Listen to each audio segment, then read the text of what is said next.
energy. Work on being better when I'm 70. Your drip is just a water spring. You know I drip. All right. Thank you and welcome back to another episode of Sip and Talk with Miss Londa. Let's welcome my co-host, Boom, from Podcast Lit to the platform this evening. What's up, Boom? How's it going?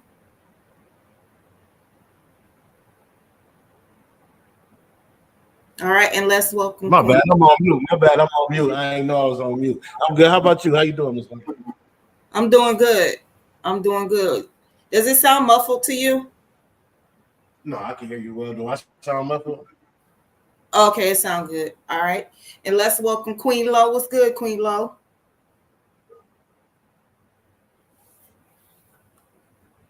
All right. She might have stepped away for a second. So tonight we are going to pick back off where we left off at, and I believe we left off on episode 5. So, but before we get into that, Boom, have you had a chance to see any of the beginning, like parts 1 through 3 or 4? I seen some of the beginning. I seen where she was talking about how she met him, and basically all the way up until she had got the phone call from the other girl telling all basically. I guess she had broke something crazy. I got most of it. I kind of pretty much got the gist of it though. Okay, all right. So we're gonna start from we left off on 4. We're gonna go to 5. Part 5.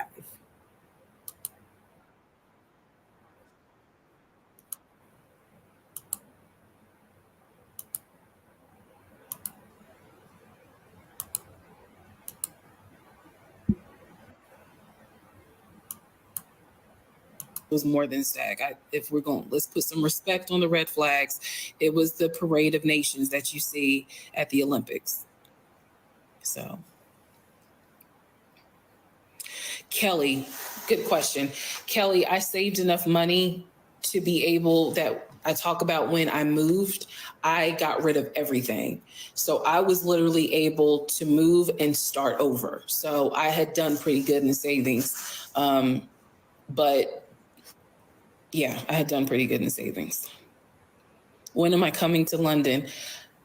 Trust me, I'm going to do everything I can to go to London because again, it's always been something I've wanted to do, London and Paris. So. Did he ever drink? No, he was a very, very light drinker. Why did I take a polygraph test for my new job? My new job required a polygraph test. Tiffany, I think that's how you say your name. I don't know if it was on Terra Boulevard, but yes, at one point he did live out in Clayton County.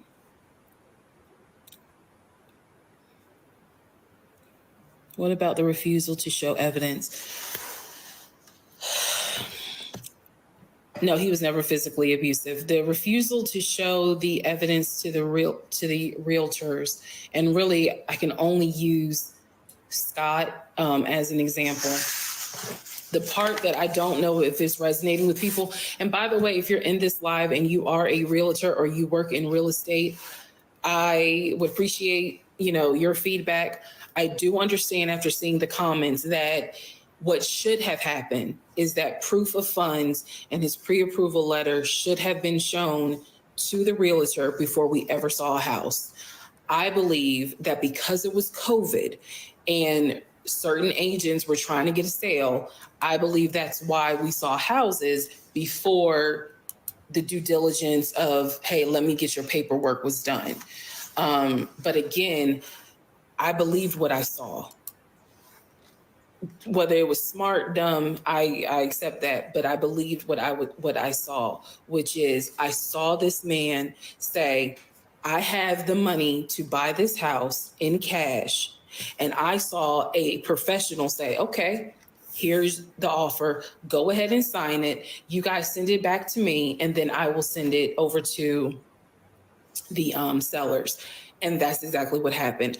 I do not know anyone in their right mind who would sign an offer to a home and they know full well they have $50 in their account. So I believed what I saw. And again, huge, huge, huge red flags, but I believed what I saw. Yes, I had been to the studio apartment. Sasha, no, that actually stopped about 3 weeks after we got married.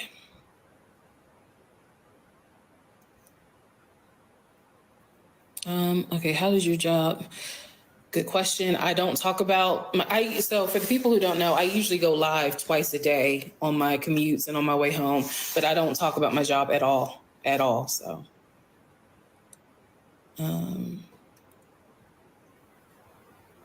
how did you guys get married? Again, it was a courthouse. How do I feel about dating now? It's terrifying. Absolutely terrifying. So, are you worried he will do it to another woman? Worried is not really the word I would use. I know that if he can, he will. That's his MO. Mary, I'm not, I don't mean to, and I see your question, Mary, so I'm going to address it directly. I'm doing what I can to get my ducks in a row. And that's only because I wasn't given the time to prepare before he was exposed. Does he have any rights to alimony? No, because we are completely divorced. Very close to my coworkers, one of my best friends. No, so that's another thing I want to clear up. No, he was not using his twin social. No, he simply just he just put down the wrong social. But no, he was not. There's no evidence that he was trying to take the twins' actual identity. What he was trying to do was take the lifestyle of the twin and make it his own, not the identity. Did he post me on social media when we were together? Yes, he did. Did you find out if he had any other children? So as far as when you start dating again, how do you think you will approach it? Cautiously and slowly. And the best thing that someone can do is just be like, let me just be your friend. If it grows, it grows. If it don't, because yeah, there's some PTSD. So I've had enough counselors to tell me you have a little bit of PTSD. Have any networks reached out to you? I haven't gone through all my emails, but as far as I know, no.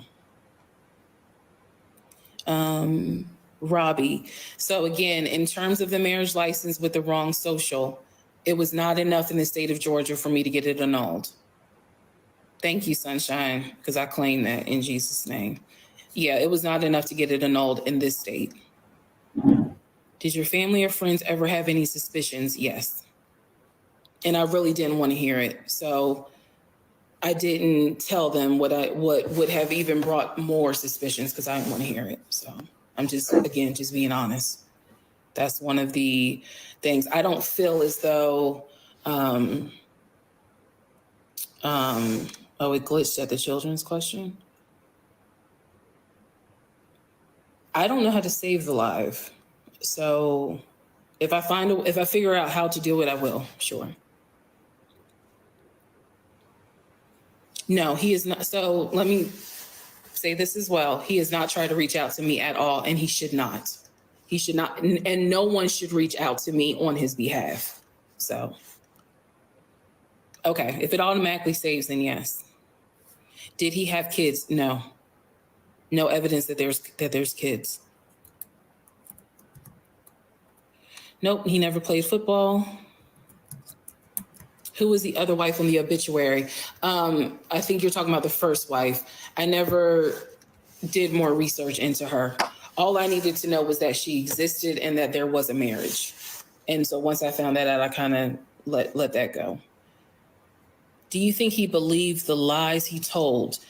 Yes, to a certain extent. Yeah, like I think he knew he was lying, but I think he thought he was smart enough to where no one is going to figure it out.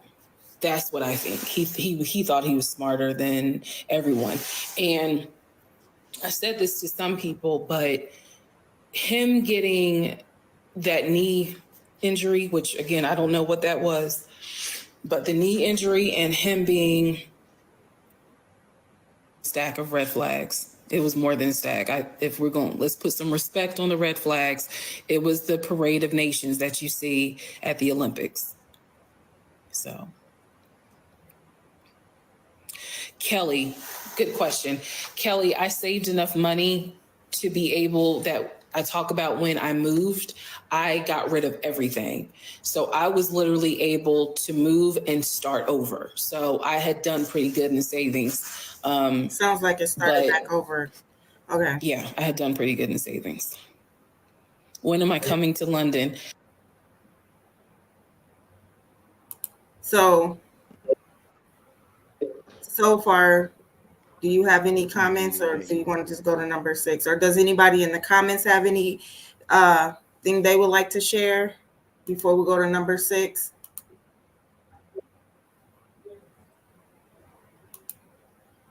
I'm listening personally. I'm just hearing her out. I heard a little bit of number 1, but she pretty much said it all for me. So number 1 said it all for you. She basically saying like she was desperate, I guess. I mean, this what she just said to this one alone. She basically just said like she was desperate or whatever. So okay. So we're gonna go on because I think this one she was just kind of answering some of the viewers' questions. So I'm gonna go to number 6. Hold on. Oh, okay. I see what's going on here. yeah, but Okay, part 5. Who the fuck did I marry? So I'm questioning all this stuff in my head out loud on my audio diaries. And then once again, I'm like, but look at what he's giving you. Like, he's paying. It wasn't a question about money. It was just a question of, are we really about to move into this house? And keep in mind, he's paying all the household bills. He still is. So we were supposed to close before Memorial Day. We didn't. There was an excuse. There was always an excuse with him. Always an excuse. And I didn't know enough about the process to question stuff because I really wasn't involved the way I should have been. And it was giving me a lot of anxiety. So I'm pregnant with a lot of anxiety. And if I'm gonna be 100% honest with y'all, I was not expecting that I was probably going to have a healthy pregnancy because I was stressed. And what I was stressed about is I didn't know what was going on because I wasn't really involved the way that a normal relationship would be involved. Just being honest. So we did not close. We move now into June. This is now going into June. Around June 5th, I looked at the house again on Realtor.com. I don't know what made me do it other than, and I don't mean to sound super spiritual. I know that people are like, you know, you may or may not believe in God, but I'm telling you, I believe with all my heart, probably the Holy Spirit was like, look at that house on Realtor.com. So I looked at the house on Realtor.com. This was around June 5th. It showed that the house was off the market. And I remember being like, okay, wait, what does that mean? What does that mean? Because ex-husband is telling me we're about to close on the house. We're about to close. It's our house. We got furniture, he's also telling me that he's been in contact with the realtor, his friend, who was telling him, you know, this is what was happening next. Here's what's going on. So the guy that we initially worked with apparently is completely out of the picture. But again, I was not heavily involved. So I'm just like, let me look at the house. I see it's off market. What the fuck does off market mean? Like, now I'm really freaking out. So it shows the name of the real estate agent for the seller. I don't remember her name. I called her and I said, excuse me, I said, my husband and I, even though I wasn't married, my husband and I were looking at this house at 123 Main Street. And we really wanted to tour it, but now I'm showing it's off market. Is it not available? Or, I pulled that card. And she was like, oh, no, ma'am. The home closed yesterday. It closed June 4th. Again, there are certain dates I just remember. And I said, oh, it closed June 4th? I was like, really? And she said, yes, ma'am. She was like, my sellers sold the house. And I was like, oh, man, okay. Well, I said, my husband and I really wanted, we love the pictures of it. Okay. And we're getting ready to start a family. So I would have loved to have been able to, have the opportunity to see it. I asked her something. I don't remember the specific question I asked her. And I know why I asked the question, because I was anticipating that my boyfriend at the time was going to have some sort of excuse. So I asked her something about the buyers. And I remember, and somehow, again, forgive me, I don't remember the question I asked her. But the answer was that it was an older white couple. So I get off the phone with her. I record an audio diary, and in the audio diary, I specifically say, okay, there is no house. He's going to have to get out of this lie somehow.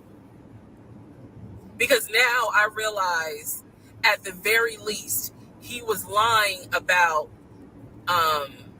him being the one who was under contract. I knew enough about that. So I was like, what, how was he going to get out of this? Again, I've listened to the audio diary in 2024. I literally said in that audio diary, how is he going to get out of this lie? And I was trying to think of ways on how he's going to do it. And something said to me, because I say it on the audio diary, I said, he's going to say it's a bad deal. And he's going to say he wants to pull out. Y'all keep in mind, I am pregnant. So I had a decision to make. As ugly as this decision was, I made the decision, you're about to have a baby with this man. He's paying all the household bills. Let him get out of the lie. And that's what I did. I purposely made the decision that I knew he was going to come back, and I knew he was going to give me some bullshit on why he couldn't buy the house, because he didn't know that I knew that house is already sold. The house is already sold. And this is the part where I said, I'm going to be honest, even though it's going to make me look bad. Because most women in their right mind would have been like, I'm out. And I didn't. So, sure enough, he came home. He didn't really say anything that day. The next day I asked him about the house. And he said, my friend, the realtor, he was like, I'm talking to him because something's going on with the interest rate. And when he said that, I felt so much relief, because I knew that I had been prepared for, he's going to give me some bullshit. So when he said there's something with the interest rate, I said, you know what? This is literally what I said, y'all. If the interest rate isn't good, then we shouldn't move there. We should probably let this house go. We should cancel whatever furniture we ordered, or, appliances, and let's just look for another house. I said, I would like to be moved before the end of the year. I said, I really don't want to be 9 months pregnant moving into a house. I would like to be done with this before then. And the way I said it was so calm. And he was like, okay. He was like, I'm going to call the friend, the realtor, and tell him I'm backing out of the house, and I'm going to see if I can get my earnest money back. And I remember looking at him. I was standing in the kitchen, and I cocked my head to the side, and I said, okay, get your earnest money back, and let's find another house. And so that's how that first house fell through. So, fast forward, I keep looking at this to see how much time I have, because they only give you 10 minutes. So this is part 5, part 6 is coming up. But subsequently, what ends up happening the next week, which is mid-June, I was at work. And I started cramping, started bleeding. And at this point, my doctor, I had just had an ultrasound earlier that day. So I went to work because the ultrasound was fine. I went to work and the cramping and the bleeding started. And I started crying because I kind of knew what was going on. And my doctor had called me and told me that when they did the ultrasound, they did not see a heartbeat. So she was like, this pregnancy is not going to be viable.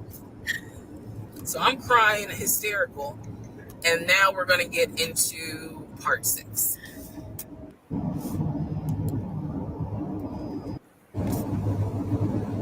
Okay, part 5. Who the fuck did I marry? Okay, so before we go to 6, let me read these comments. Okay, so Cece says, so basically she was desperate to have a man that she helped him in his lie crazy. And then Rod says, what's up? My dog Legion is innocent and he needs to call Johnny Cochran firm for defamation case. He ain't innocent. You know he ain't innocent.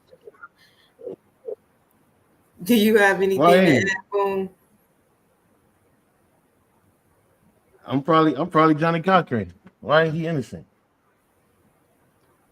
You say, why is he innocent, or are you saying he's innocent? Why is he not innocent? Because he not. He played her. I mean, even though she, made some silly choices, but he didn't have to get over on her like that. He's a habitual liar. He didn't have to get over on her like that, but he definitely was lying though. I'd say that part right there. If he was lying about the whole kids and the whole different life and all that, then yeah, he wrong for the lying. But as far as her being played, I mean, she could have did more. Like she said, she had so many red flags and she seen this and that and the other, and she still decided to go along with it. Like Cece said, it seems like she's desperate, and for that point, I say he definitely. Not guilty. Only because she offered her being desperate. If she wasn't desperate, then he played. I get it, but she was desperate. Like she seen this nigga on some trash, and she still decided to I'm gonna make it work. This nigga slapping the fuck. I ain't saying he was in general putting his hands on her, but pretty much that's what people do. Oh, he only hit me because he loved me. Like they see the shit and they still stay. So I put that on her. All right.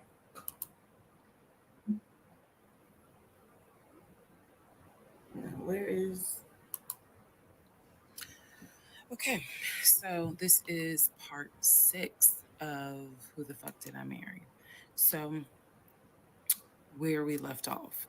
So obviously, my doctor had called and told me there was no heartbeat. The pregnancy was not viable at that point, and I was cramping and spotting at work.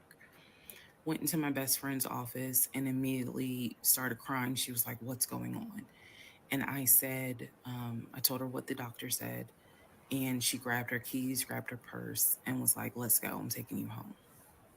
On my way home, I called my boyfriend and told him what the doctor said. And he was like, I'll meet you at home. So he was coming from Duluth, went straight home. And so about 24, 48 hours later, I had a doctor's appointment. And my doctor gave me 3 options. First option, let everything happen naturally. Your body will expel the fetus on its own. Second option, you can take a pill which will induce expelling the fetus at home. The pill basically will cause you to contract and expel. The third option was to go into the hospital and do a DNC. I did not want to do a DNC because I did not want to be in a hospital with COVID going on. And for whatever reason, I did not do the option of let it happen naturally. So I chose to do the pill. His birthday was June 17th. My ex's birthday was June 17th. So the decision was made, we're going to celebrate his birthday that day, go out to eat. And then that night I would take the pill because we both were off from work the next 2 or 3 days. So went out to eat to try to celebrate as best we could, and then took the pill that night. That night was the most traumatic, excruciating pain I've ever put my body through. I do not recommend any woman, if prayerfully you don't have to go through that, but I don't recommend taking that pill. If you don't have to, don't do it. I spent the whole night in the bathroom just crying in so much pain. They gave me a narcotic. I couldn't take it because I found out I was allergic to it. So it was causing me to like projectile vomiting. It was a mess. So, and he was right there. You know, he was scared that he needed to take me to the ER. But in the morning, the pain kind of subsided. So about 72 hours later, I had another doctor's appointment where the purpose of this appointment was to do an ultrasound to see if everything had passed. Everything did not pass. So because of that, my doctor was like, we're going to have to do a DNC. My DNC was scheduled for the first week of July. My boyfriend, my ex, was going to take me. That was always the plan. 2 days before my procedure, he comes home and tells me that he is up for a promotion. He's up to be promoted to VP. Because of this, the president of the company, is coming in, and it was going to be this huge business meeting he had to go to. The business meeting was scheduled for the day of my surgery. And so I'm throwing a fit because I was like, you there's no way you can do that meeting. Like, I need you to take me to the hospital and all this other stuff. And so he offered to have his sister take me to the hospital. Apparently his sister lived in Douglasville. I was like, no, because I've never met her. Like, I'm not having a stranger take me to the hospital. No, this is a private situation. I don't want to do that, blah, blah, blah. So my aunt had offered to take me. And then my friend who took me home from work had offered to take me. So at that point, we get into an argument because he's like, my sister is, you're family. So why can't she step in? And I was like, nah, because I don't know her, period. I don't know her. So my friend offers to take me to the hospital because I was all distressed that he's saying he can't take me. So I remember being on I-75 on the connector on the phone with her crying because I was so embarrassed that he wasn't going to be the one to take me and that I was needing to rely on someone else to take me to the hospital in order to get a DNC done. And she was really great. She was like, girl, this is why you have a village. Like, it's okay. Things happen. The world is crazy right now. I will take you. You're going to be okay. So he did not take me to the hospital for my DNC. My friend did. She could not stay because of COVID protocol. So when they wheeled me into pre-op after I got checked in, I texted him and was just letting him know, hey, here's the update. I'm about to, I'm in pre-op. They're going to get me prepared to go back to the surgical ward or whatever. And the response I got was from his new executive assistant named David. Now, when he told me he was up for the promotion, he did tell me that part of getting this new job would be that he would get an executive assistant named David. And he did tell me, I'm going to make sure that I inform David, if you get a text from this number, meaning from me, pull me out of the meeting, because, you know, my fiance's having a procedure done and I'm picking her up. So it's important that you come get me if it's something serious. So I text him. David responds. He said, yeah, Mr. Blah Blah told me that you are having a procedure done. If you need me to get him, I can go get him. He's in a meeting. Just let me know what you need. And I just said, no, don't bother him. I'm just giving an update that they're about to take me back. And David responds and says, I'm so sorry you're going through this. Please let me know if there's anything I can do. So I have the procedure. I wake up and I am now in recovery. I should be in recovery 45 minutes up to an hour and a half. I wake up, first thing I ask, and I remember asking, is where is so-and-so? The nurse, who was so sweet, you know, she was like, everything went well. You're doing great. She said, we spoke to your fiance. He's on his way. So I said, okay, okay. I kind of dozed back out, but I could still hear everything that was going on. I just could not keep my eyes open to save my life. So I hear her talk to the other nurse.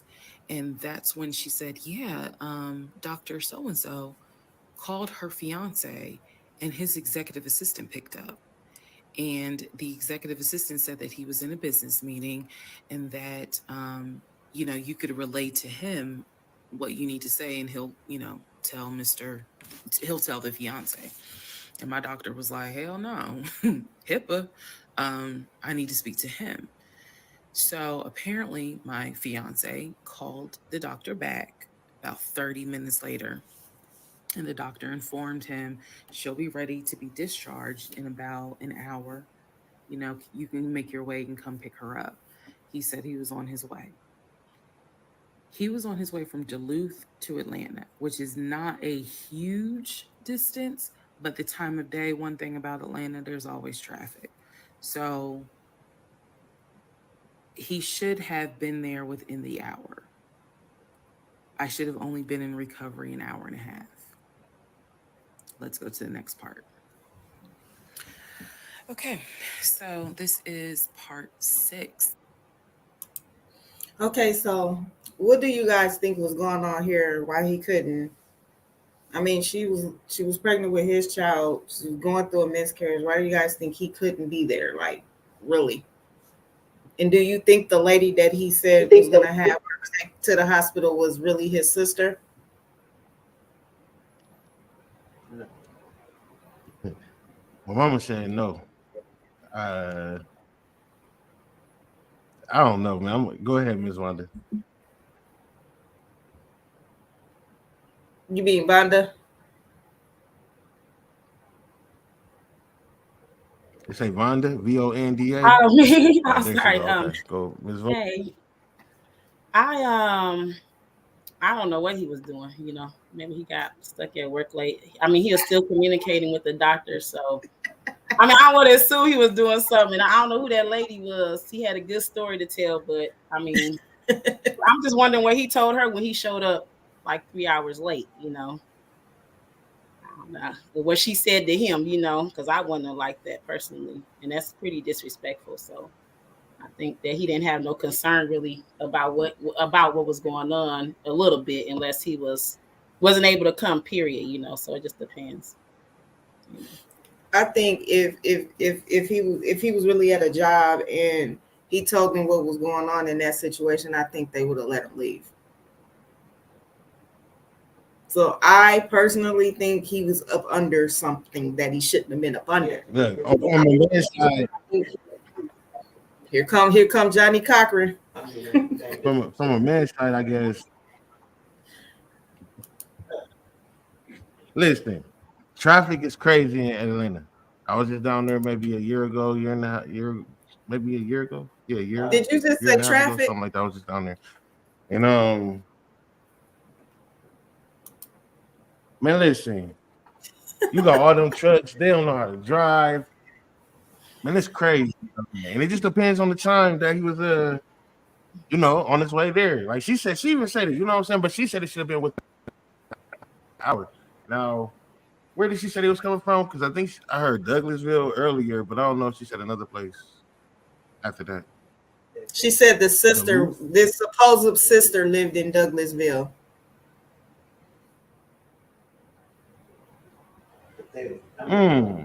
But it was coming from Duluth when she was in the hospital.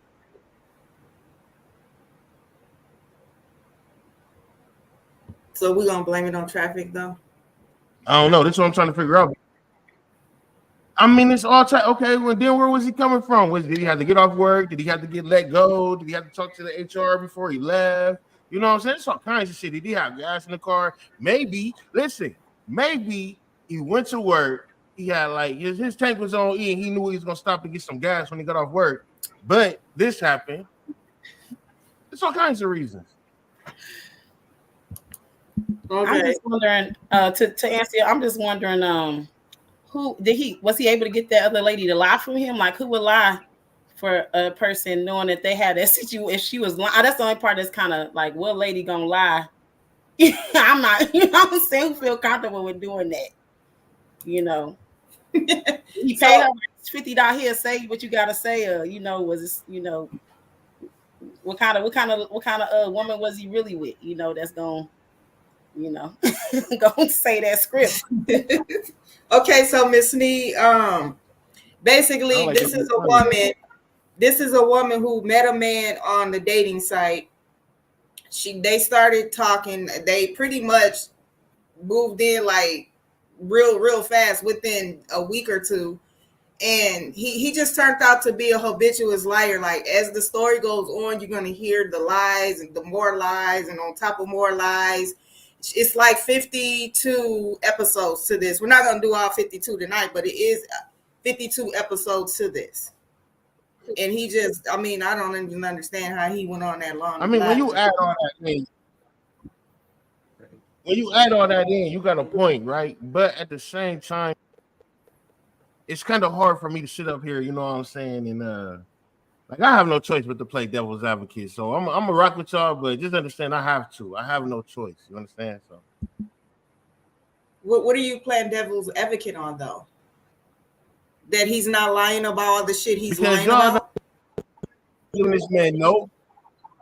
I'm saying he probably is, but he might not have been lying about this. Like, that's what I'm saying. And y'all like, because he lied about all that, he lied about this. Didn't she say his secretary called or something? Didn't she say the assistant called or something like that?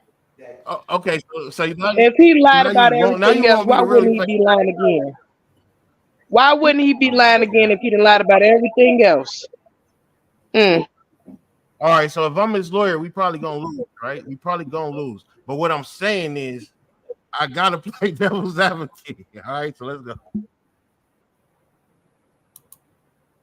Okay, so he could been at home sleep and really didn't want to go. So once again, he lied about how long he take to pick her up. Maybe he stopped to get something to eat. Woo, say no more. She crazy. He not wrong. That man was not a VP. He didn't even have a job. Shout out Peanut. I'm not about to move in with no man I know nothing about. Okay. Okay, so that was number 6, right? Where's number 7? Is this number 7? Okay, so I just want to clear up some things that I realized is kind of creating some confusion. So just allow this video to serve as a stop sign. Let's clarify. First of all, the story, background. He was born in Philly, raised in Philly, and moved to Augusta. Story is that he moved to Augusta for high school. After high school, he went to college at San Diego State. Enjoyed San Diego State, stayed in San Diego for quite a while. got married out in California, had a house in California, played arena football out in California, but his family was back here in Augusta, Georgia. He still had a lot of family up in Philly, but for the most part, he had a sister in Augusta, he had a sister in Douglasville, he had a brother in Baltimore, he had another brother in Philly, and he had a brother in Nashville. So I just want to clarify that in terms of not the demographics, but the geography. Born in Philly, came to Augusta for high school, went to San Diego State for college, played football, stayed in San Diego, stayed at San Diego, got married out there, but still had quite a bit of family here in here in Georgia. He also had a sister, I think I said, who lived in Douglasville. I have physically met his aunt who lived in Augusta. I've met his brother who lives in Augusta. I have spoken on FaceTime with a brother who lives in Baltimore. And then I will demonstrate how he used to talk to the brother that lives in Philly. That's coming up. You haven't missed that. In terms of the proposal, you did not miss the story of the proposal. I simply didn't want to share it because it was embarrassing. Basically, he gave me 3 ring options. We went to a jeweler at the Mall of Georgia. He had me pick out 3 rings. I told him which one I liked the most because I knew it wasn't a romantic proposal at all. I knew which ring I liked the most. I told him which one. He basically said, when I'm ready, I'll give you the ring and I'll propose. Fast forward about, I guess it was summer because I was actually pregnant when the ring came. We were sitting at the dinner table. He took the ring box out of his pocket, slammed it on the dinner table. And I was like, what is this? He was like, open it. I opened it. Inside was the ring that I had wanted, that I had chosen at the jeweler. And he was like, all right, so this means that you're going to be my wife. I was pregnant.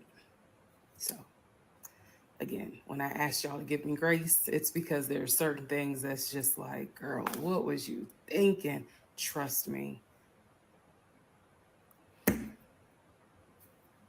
There's no excuse. So there was never a, will you marry me? It was more of a, we're living together. We're having a baby together. We need to get married because the backstory also was that his dad was a retired police officer, but at one point his father was a pastor. So he could quote the Bible like nobody's business, as we all know. So can Lucifer. But anyway, he could quote the Bible like no one's business. And so that's how we ended up engaged. And I was wearing a ring. I will find a picture and I will try to post it. But I was wearing the ring. Don't worry, there's more to that story as well. So just wanted to clarify some things for the people who were like, wasn't it weird that he had a sister who lived close, but he's from Philly? So I just wanted to definitely bring clarity to what he told me was the backstory. Born in Philly, came to Augusta for high school, went to California for college, played football at San Diego State, played football and arena football, worked at Apple, and then joined a condiment company in California, who then transferred him back to Georgia. He was married in California, and he told me he got divorced in California. That is important as well. That will come up again later. And so the ex-wife, at this point in time, at the time that I'm telling you, part 7, which is the last video I just posted, the ex-wife lived in California with her 2 kids, his 2 stepkids.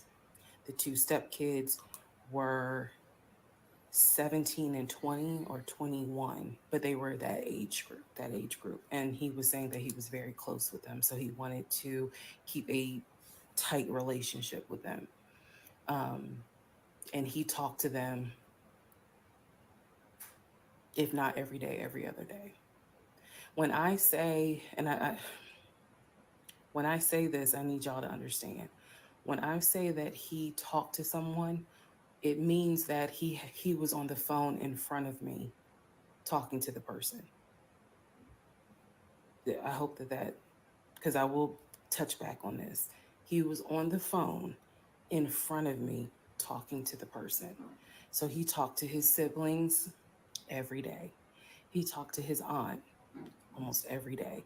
He talked to his family the way I talk to my family almost every day.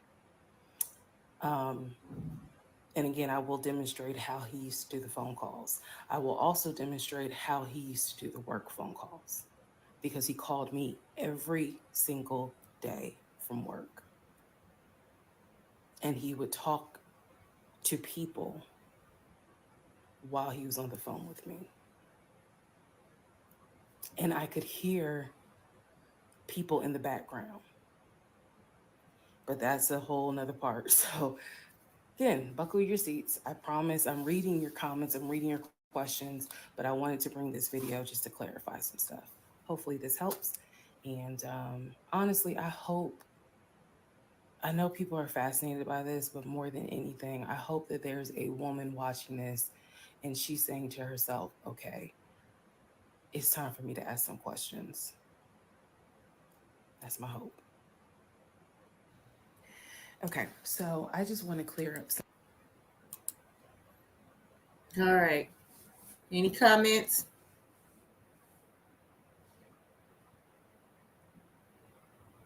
Nope. Going on to the next. No, I don't know. Now, listen to the things where she says, I heard him talking to people on the phone. Just remember those key points that she actually stresses on. Just remember those. All right, part 8 of Who the Fuck Did I Marry? So we submitted an offer on the house in Smyrna. I sent it over to Scott, our realtor, and next day comes, Scott asks if we can take a phone call. So he calls us and tells us that the offer was not accepted and the builder did not do a counter offer. We don't exactly know why. We don't exactly know why he didn't accept it, but the bottom line is that we figured out later on that he didn't want to finish the basement. So the offer was not accepted. The house fell through. I was okay with that because, again, I knew he had put in an offer. So we continued looking at other houses.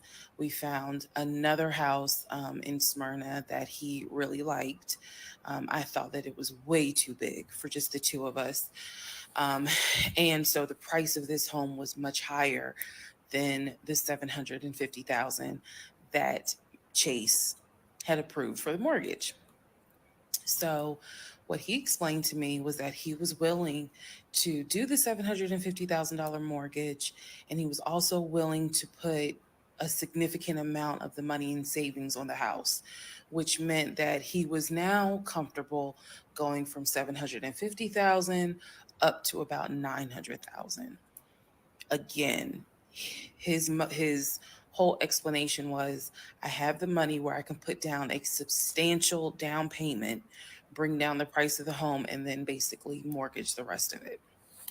So that was now the plan. I was not comfortable with a home over $900,000. But again, keep in mind, I saw the Chase paperwork. So I was like, I just feel more comfortable sticking at the $750,000 mark. That's what you were approved for. Let's go with that. By this point, this is now fall of 2020. We had been talking about marriage. I had my ring. He had made VP at the company. And again, he was calling me every day from work. I need to kind of explain how the company was ran, because When you think VP, you would think he would be in an office. It was a condiment company. So they actually were producing the condiments. And I'm not saying the name of the company on purpose, but they were producing the condiments in this particular plant location.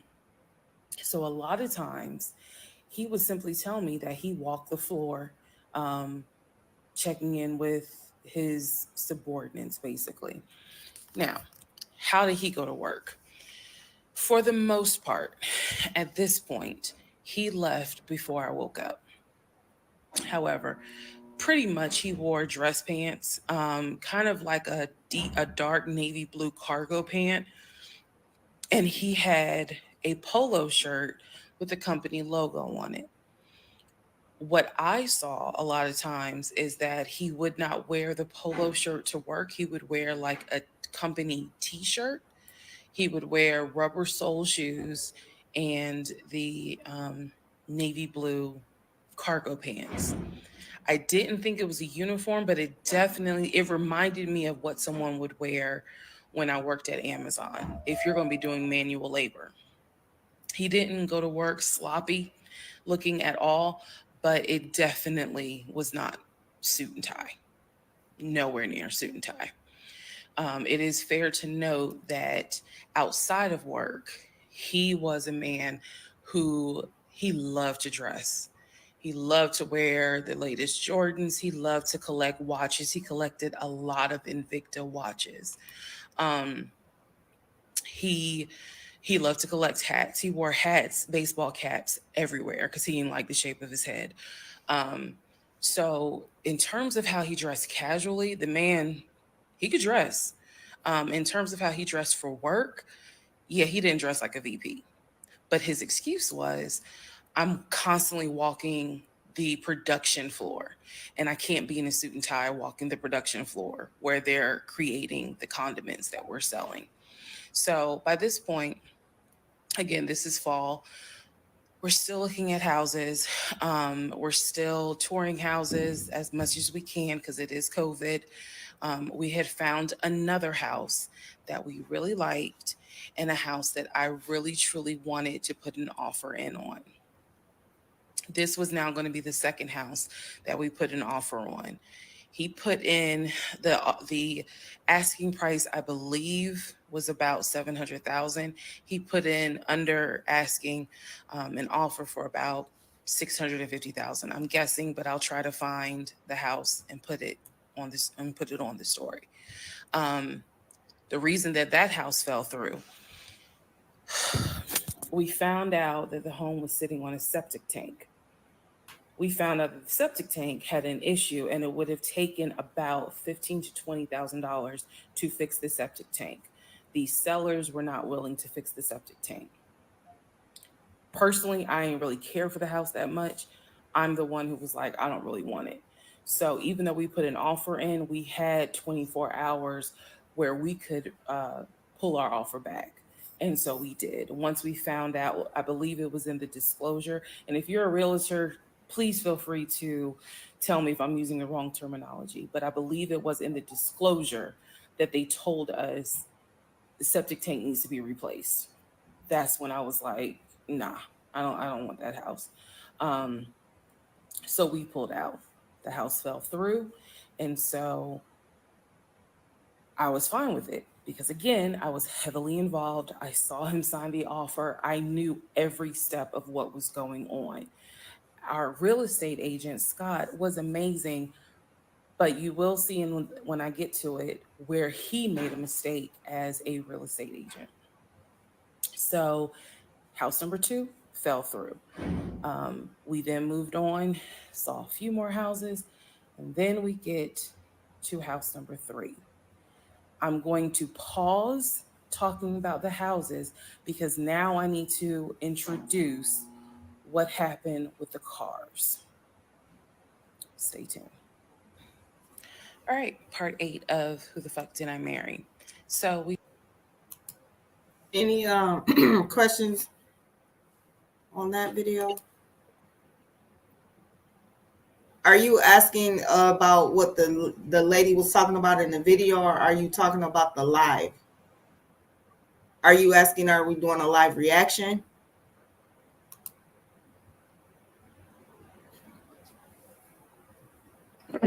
So I'm just trying to figure out. Maybe she'll get to it. Maybe she about to talk about the realtor.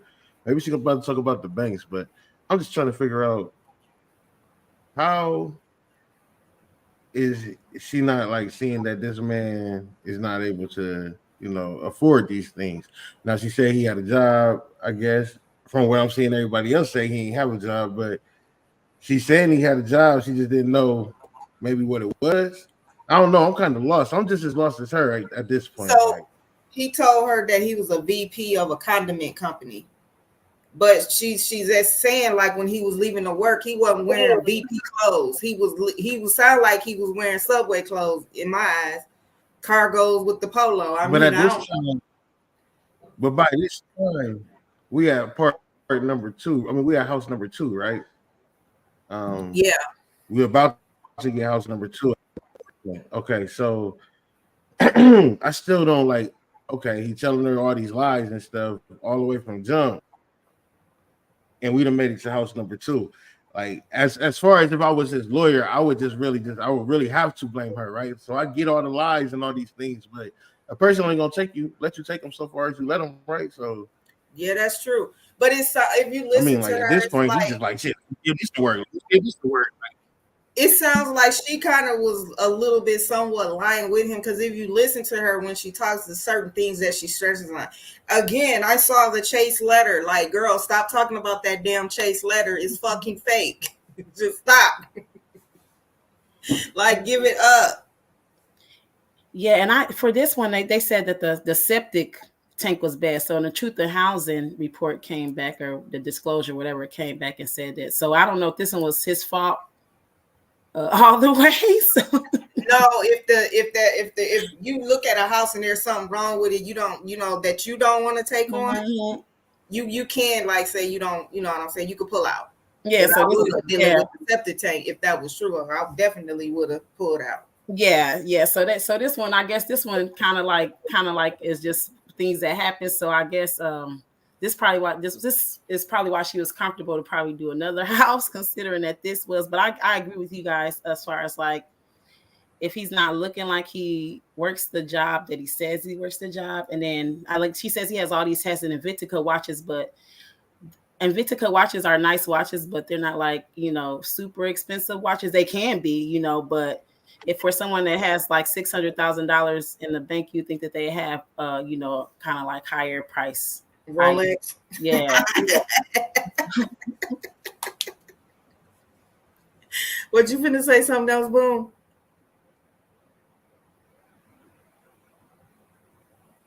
I was just gonna say that's probably why he was late. That's all I'm gonna say. You got to be a VP. You working in production. I mean, you're around, or you maybe be up high or very, very low, whichever. So you got to get out the building. You got to get out the parking lot. You know what I'm saying? You got to get through all the traffic. Come on, man. So I mean, that might have been why he was late. Are we back on why he didn't go to the hospital? No, I'm just saying, like, we done made it to the house, but I'm just saying, like, I'm trying to give y'all like sometimes we'll be right, sometimes we'll be wrong. All the time, everybody ain't right all the time. Okay, so I just want y'all to remember those key points too that she pointed out. Where is number 9? Some of these ain't numbered. I guess this is number 9. Okay. All right. Part 9 of Who the Fuck Did I Marry? So we're pausing on the house stuff. Let me tell you about the car. So when I met my ex-husband, I was driving a 2012 Nissan Rogue, fully loaded. It had quite a few miles on it, but it got me from A to B. It was in good condition, but I was upside down in the car. He was driving a 2018 Ford Taurus, sport mode. With a $700. I love driving that car. When he told me how he was a regional manager, he told me that one of the perks that came with the job was that he would be getting a company car. And so we spent time going to Range Rover of South Atlanta We spent time going to Jaguar. We spent time going to BMW. We spent time going to Ford, which was on Mount Zion in Morrow, if you all are familiar with that area. He test drove a whole lot of cars. In the end, he decided on a BMW sedan. I was there when he test drove the car. I got in the car with him. I loved it. And he explained to the salesperson, you know, I'm getting a company car. I need to get a printout of the full price of the car, tax, tag, and title. Because what my company is going to do is wire over the money for the car. The salesperson was like, okay, you know, apparently that happens a lot. So he gave him a printout with the tax, tag, and title for the car. In front of me and the salesperson, he called the person in the finance department for his job. Obviously, I have no idea what this person's name is, but he called the person. He explained to them, this is the amount of money. He said the president of the company, so-and-so, has authorized for him to get a car, not spending more than, I think, $90,000 tax, tag, and title. The BMW came out to just under $90,000. And so I remember this conversation so fucking vividly. So he's on the phone in front. I'm sitting down, the salesperson sitting down at their desk, and he's like, they put me on hold. And so he's like, I guess the person comes back and he says, the price of the car is blah, blah, blah. He was like, give me a second and I can send you a picture of that printout that shows tax, tag, and title for the BMW. He gets off the phone. He takes a picture of it. He sends it to whoever. He waits about 10 minutes. He calls the person back. He says, did you get it? Apparently the person did get it. But the person who can actually physically do the wire transfer had gone home for the day. So what he says to the BMW salesperson, he's like, okay, we're going to have to do this tomorrow because so-and-so went home for the day. I don't know who the salesperson is. I can only tell you from my viewpoint what I thought. I had no reason to think this was a lie. I really didn't. Because again, you got to please keep in mind the circumstances that all of this is happening. We're inside the dealership. We're sitting at the desk of this person. He gave us the printout. He's on the phone, doing business, basically saying, look, this is how much money the car is going to cost. He's taking a picture of it. He seemingly is texting someone saying, this is how much, this is proof of how much it is. Then he asked the BMW salesperson, I need your wire transfer information. The guy got up, rushed over to, I guess, their finance area to get the bank wire information, because obviously you have to wire it a certain kind of way. Rushes back over, gives it to my ex-husband. My ex-husband's like, okay, first thing in the morning, we will get this wired over, and then, I'll come and pick up the car. My fiance, will drive me up here to pick up the car. So we leave. He felt like, because at the time that this all happened, I was pregnant. So he felt like, look, we're about to have a baby. I don't want you driving that Nissan Rogue. I want to get you something. I want to get you something more secure, something new. I really wanted a Kia. I really wanted a Kia Telluride. And he was like, well, let's look at the warranty. This man knew a lot about cars. He knew a lot about the warranty. He knew a lot about the depreciation value. And so he did talk to me a lot about what will we get the most for our money. We test drove, when I say we, I test drove a Kia Telluride, a Kia Sorento. He didn't like either of those. He had me test drive a Ford Explorer. He didn't really care for that. Then came time where he really wanted me to get a BMW.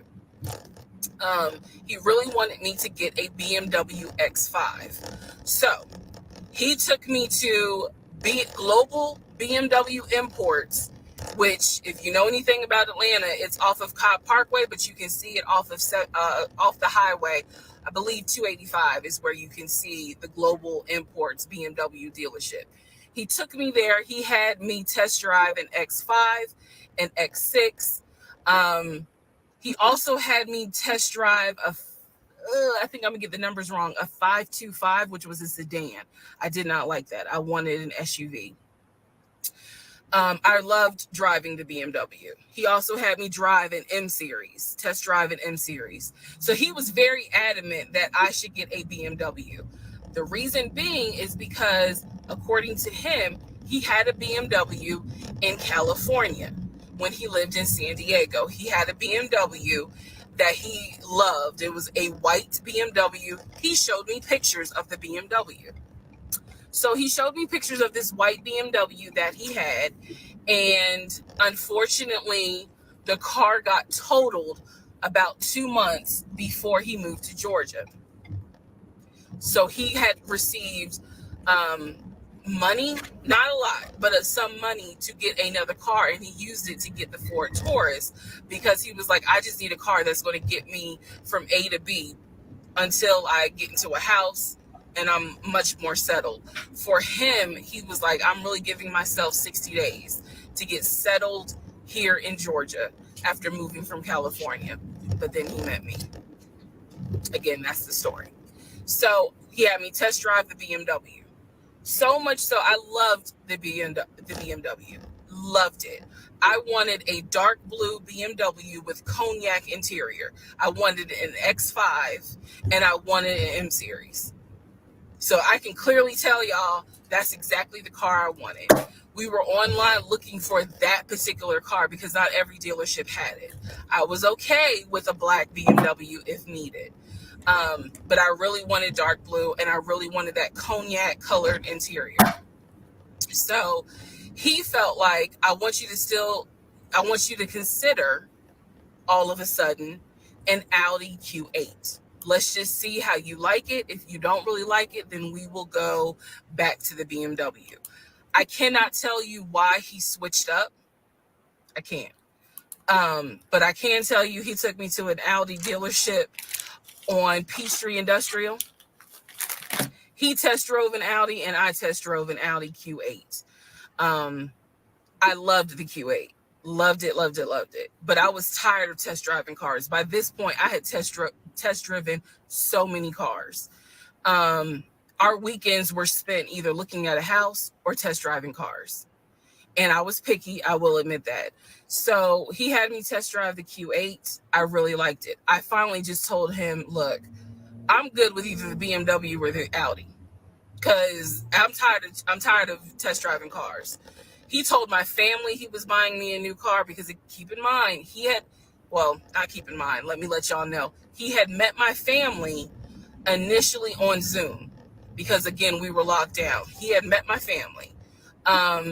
He also had met my family in person because at this point, it was like, look, if you're not showing any symptoms, maybe we can do family dinner.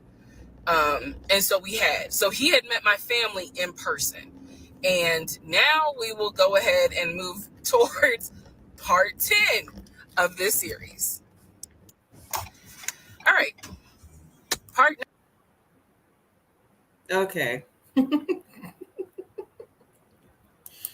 How do you have what kind of car did he have? A Honda? Is that what he had? A Taurus. 2018 Ford Taurus. Okay, a Ford Taurus, but you could be 2 years old though. $100,000 loan. I mean, it was 2 years old. But I'm saying though, maybe my comprehension level is low, or maybe I just didn't hear it right. But I didn't never hear her say anything about like him paying. Like I just always heard it was like she liked the car. He said she should get another car. And it was like I seen him sign. Like even with the house situation, like I seen him sign. But I mean, anybody can co-sign, right? Like anybody can sign next to you, and as long as you got a okay credit score, you good. Like you know the co-sign. You feel me? So I don't know. I never it never sounded like everything was gonna be on him, but I never heard her say everything was gonna be on her either. So at this point, I don't even know who paying. So I don't know. Nobody. It seemed like he was just taking her on a fairy tale boat ride. It seems like a good test driving experience. I mean, they down there at the house though, man. They was at the house. But they had the house before the Celtics issue, and it's just like, I don't know, man. I mean, like at this point, she's not saying who paying. Like it don't, or I'm just not hearing it. But I'm not hearing her say like this person paying or I'm paying. I don't hear that. I just hear we was about to, and I heard the ring part, but she never. I don't even. Maybe he paid for the ring, but I don't even remember her saying he paid for the ring. I just remember her saying she liked the ring, then he came with the ring. I don't know how he got it. So she basically said that they went to the jewelry store and she was able to pick out 3 different rings that she wanted. He didn't get it then, but then one day at dinner, he slammed the box on the table and it was a ring. So we don't know how he got the ring. Maybe it was his job, right? But you know, this reminds me of that one story where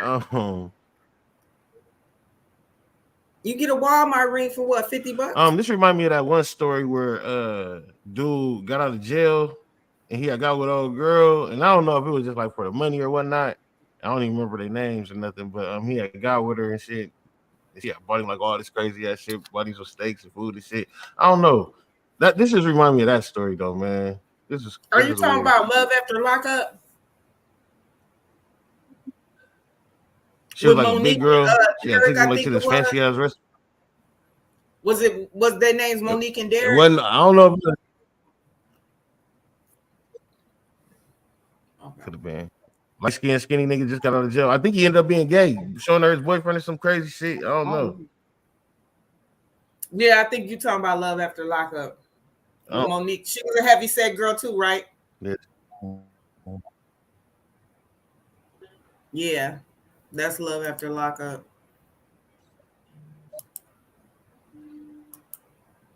Okay, so we on to 10.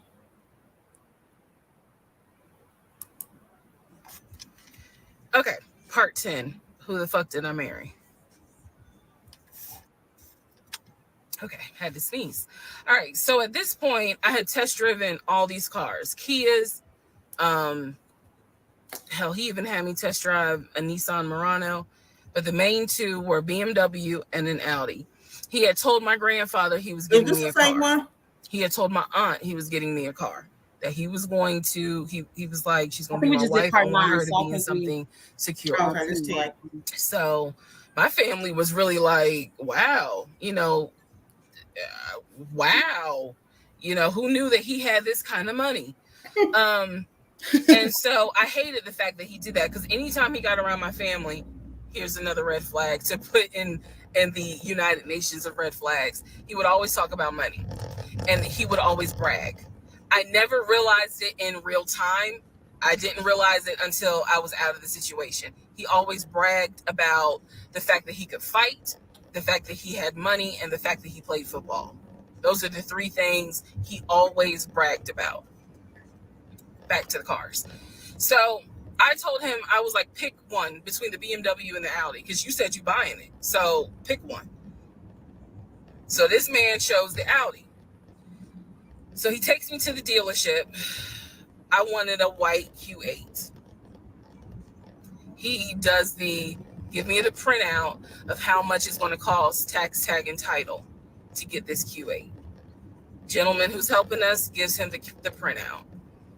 He's saying he's going to pay this money for the car out of the savings account that's offshore. That's the story. That's what he's saying. So he apparently is asking the guy, is there a holding fee? Can I pay a holding fee to secure this car while I'm working to get the money transferred? Because obviously with COVID, it's going to take long for the banks to transfer the money. Side note, I need everyone to understand, one of the reasons why he was able to get away with the stuff he got away with is because we were on lockdown. It's crazy because it's now 2024, but I don't know, do we all remember how it seemed like a lot of stuff stopped in 2020? Now, Keep in mind, that's not an excuse I'm making because shit still got done. But in terms of business as usual just was not happening in 2020 at this time. So when he's saying, oh, it's going to take a while for the bank to transfer the money, the gentleman who was working at Audi he didn't make a face. He didn't blink. He was like, I know it's going to take a while because of COVID. So basically what ends up happening is we leave. He has the printout. He calls the bank, or he calls his financial advisor, who does have a name. The financial advisor's name is Eric. I feel comfortable using certain people's names, especially if we find out they didn't exist. So he calls Eric. He tells Eric in front of me, hey, I need to transfer $72,526, whatever the amount was, because I'm buying a car for my fiance. This is the bank account information. Do you need me to give it to you over the phone, or do you need me to email it to you? Pause. I can't hear what the person's saying, but that's what he would do. Do you need me to give it to you over the phone, or can I email it to you? Okay. All right, give me a few minutes and I'll go ahead and email it to you. All right, let me know. I'll call you back to find out if you received it. Okay, hang up. So I'm hearing this because, again, I'm not paying attention to, did I hear anybody on the other phone? Did I hear anybody on the other end? So he proceeds to type up an email, type up something, telling him this is the information that we need. I didn't think anything of it. He called me at work the next day to tell me that the money was sent to Audi, that he called Audi and he confirmed with Audi that they received the money. What he told me is that the car is going to be delivered to the house. Y'all, it's not that I lived in the hood, because I didn't, but I did not live in an area of Clayton County where you would have a brand new Audi delivered to your house. So I remember saying to him, I don't want that car delivered to the house, not yet, because I need to put that car in the garage. And my Nissan I only had a 1-car garage, so my Nissan was in the garage. So he said, okay, well, let me call them back and change the delivery date. Can you be home, or can you do a half day? So he's asking me, can you work a half day so that they can deliver the car and you will be home for it? I said, yes, that's fine. Because again, it's COVID. I'm working from home anyway. I only had to go in the office 2 days a week. So I'm at home the next day. He told me the car would be delivered between the hours of 1 and 3. Obviously, between 1 and 3, nothing happened. So 3 o'clock, I called him. He's at work. He sends me the voicemail. He calls me back. I said, it's 3 o'clock. No one ever came with the car. What's going on? And then I remember I was like, well, do I need to call Audi myself? Because I thought that you handled it. But if you didn't handle it, do I need to call them? And so whenever I would suggest I will handle it, he would get very, very defensive. Red flag number 472. So he was like, no, I will call Audi. Don't do anything. I'll call Audi and find out what's going on. Okay. So I'm at home chilling, cooking dinner, normal night. He calls me back and says, yeah, the car was stuck on the truck in Spartanburg, because apparently that's where their deliveries come from. So when he told me this, I was in the kitchen laughing, because by this point, I will be honest, and I told y'all I'll be honest even when it makes me look bad. I was guilty of, on one hand, I believed him, and on the other hand, I was like, let me see what lie he come up with. Let me just see. But keep in mind, my brain was really not rationalizing, not comprehending how deep the lie was. I just thought that no one told him the car was going to be delivered, and he made that up. I had no idea how deep the lie went. So he said, the car's in Spartanburg. It should be delivered this weekend. The weekend came, he had a whole other excuse. I don't remember what the exact excuse was as to why the car was never delivered. I do remember we got into an argument, and I was like, don't even worry about it. I'm going to get a new car my damn self. I don't even need your help. Which is probably one of the worst things you can tell a narcissist, because they love to be the hero. It's all about them. But I was like, don't even worry about it. I'll get when I have the money to get a car myself, I'll do it. I don't want to hear anything else about a new car. I don't want to hear shit else about a car. Because at this point, I was spending way too much time trying to figure out, are we getting a car? Are we getting a house? Like, what the fuck is going on? Always there was an excuse. So when I told him I don't want to hear anything else about a car, and I am not going to a dealership to test drive another car, that ended that whole discussion right there.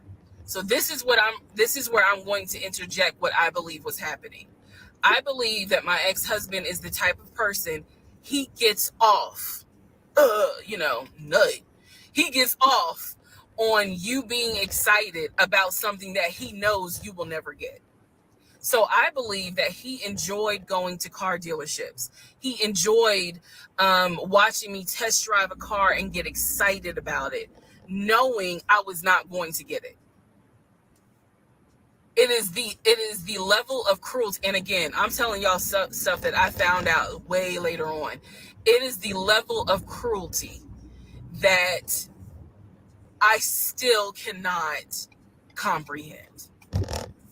So the whole issue about the BMW and the Audi, I think he just enjoyed seeing me get excited and then pull it away. Part 11 coming up. Okay, part 10. Who the fuck did I marry? I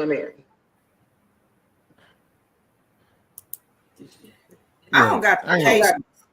I do not have the patience. At some point, I'd have been like, fuck that house, fuck that stupid ass car. That's how I would have been feeling, because that's going too long. I'm sorry. I really can only say, like, at this point, I'm probably gonna make me a story, see how much money I can get from it. I got some fire ass stories I can like make up, and I probably could like put them together. I probably can like give me about a 50, because I think she made about 100 bands off of this. At this point, even if I'm her, I start adding extra shit onto it. I ain't gonna even like it, man. I know the prices to get an interview. So what you saying? You think she made it crazy, up? Bro? Like, she lightweight winning. Like, you know what I'm saying? I mean, I get it, but she. I mean, look, probably in the beginning, it's probably some.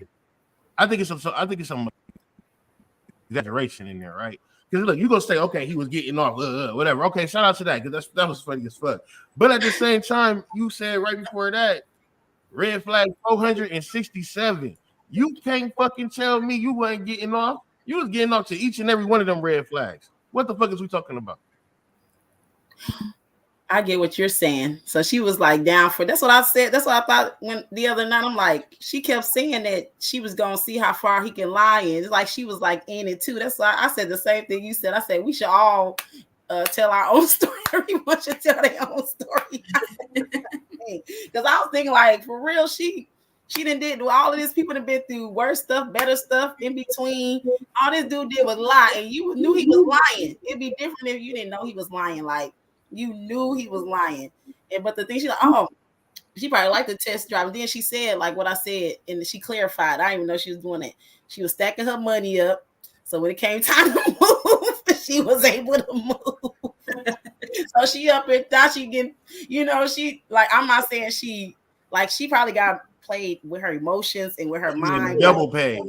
Participant, like, she signed a permission slip.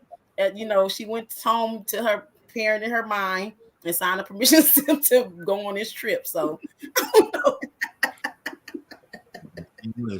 And I mean, it's winning. Like, look at these. Hold on, time out. Look, Look at each one of these motherfuckers. Now, I ain't gonna lie. I seen a nigga say, if you get, and I don't know how the TikTok pay, I just know how YouTube pay. And the nigga said, if you get a million views, that's like $10,000 to $20,000. Look at each one of these. This is 677-277. We talking about at least on YouTube numbers. We talking about she had a mill now, bro. Yeah, like what's up, but man? Like we and then we giving her some more. Man, she winning. Yeah, she marketing her marketing concept was exceptional. You know what I'm saying? Who the F did I marry? Then she kept people. I thought it was just gonna get worse and worse and worse and worse. But when it started going down to he lied about his family, he lied about he didn't really, I thought that the CIA or the FBI was gonna come kick the door in. Take him out of prison. I'm like, he gotta be doing and I'm gonna say this, either two,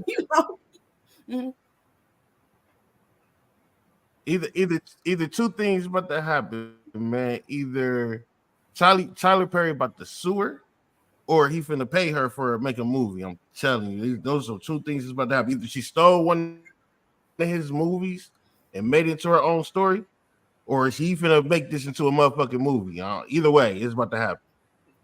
How would he be able to sue her though? You said Tyler Perry, right? How would he be able to sue her for what?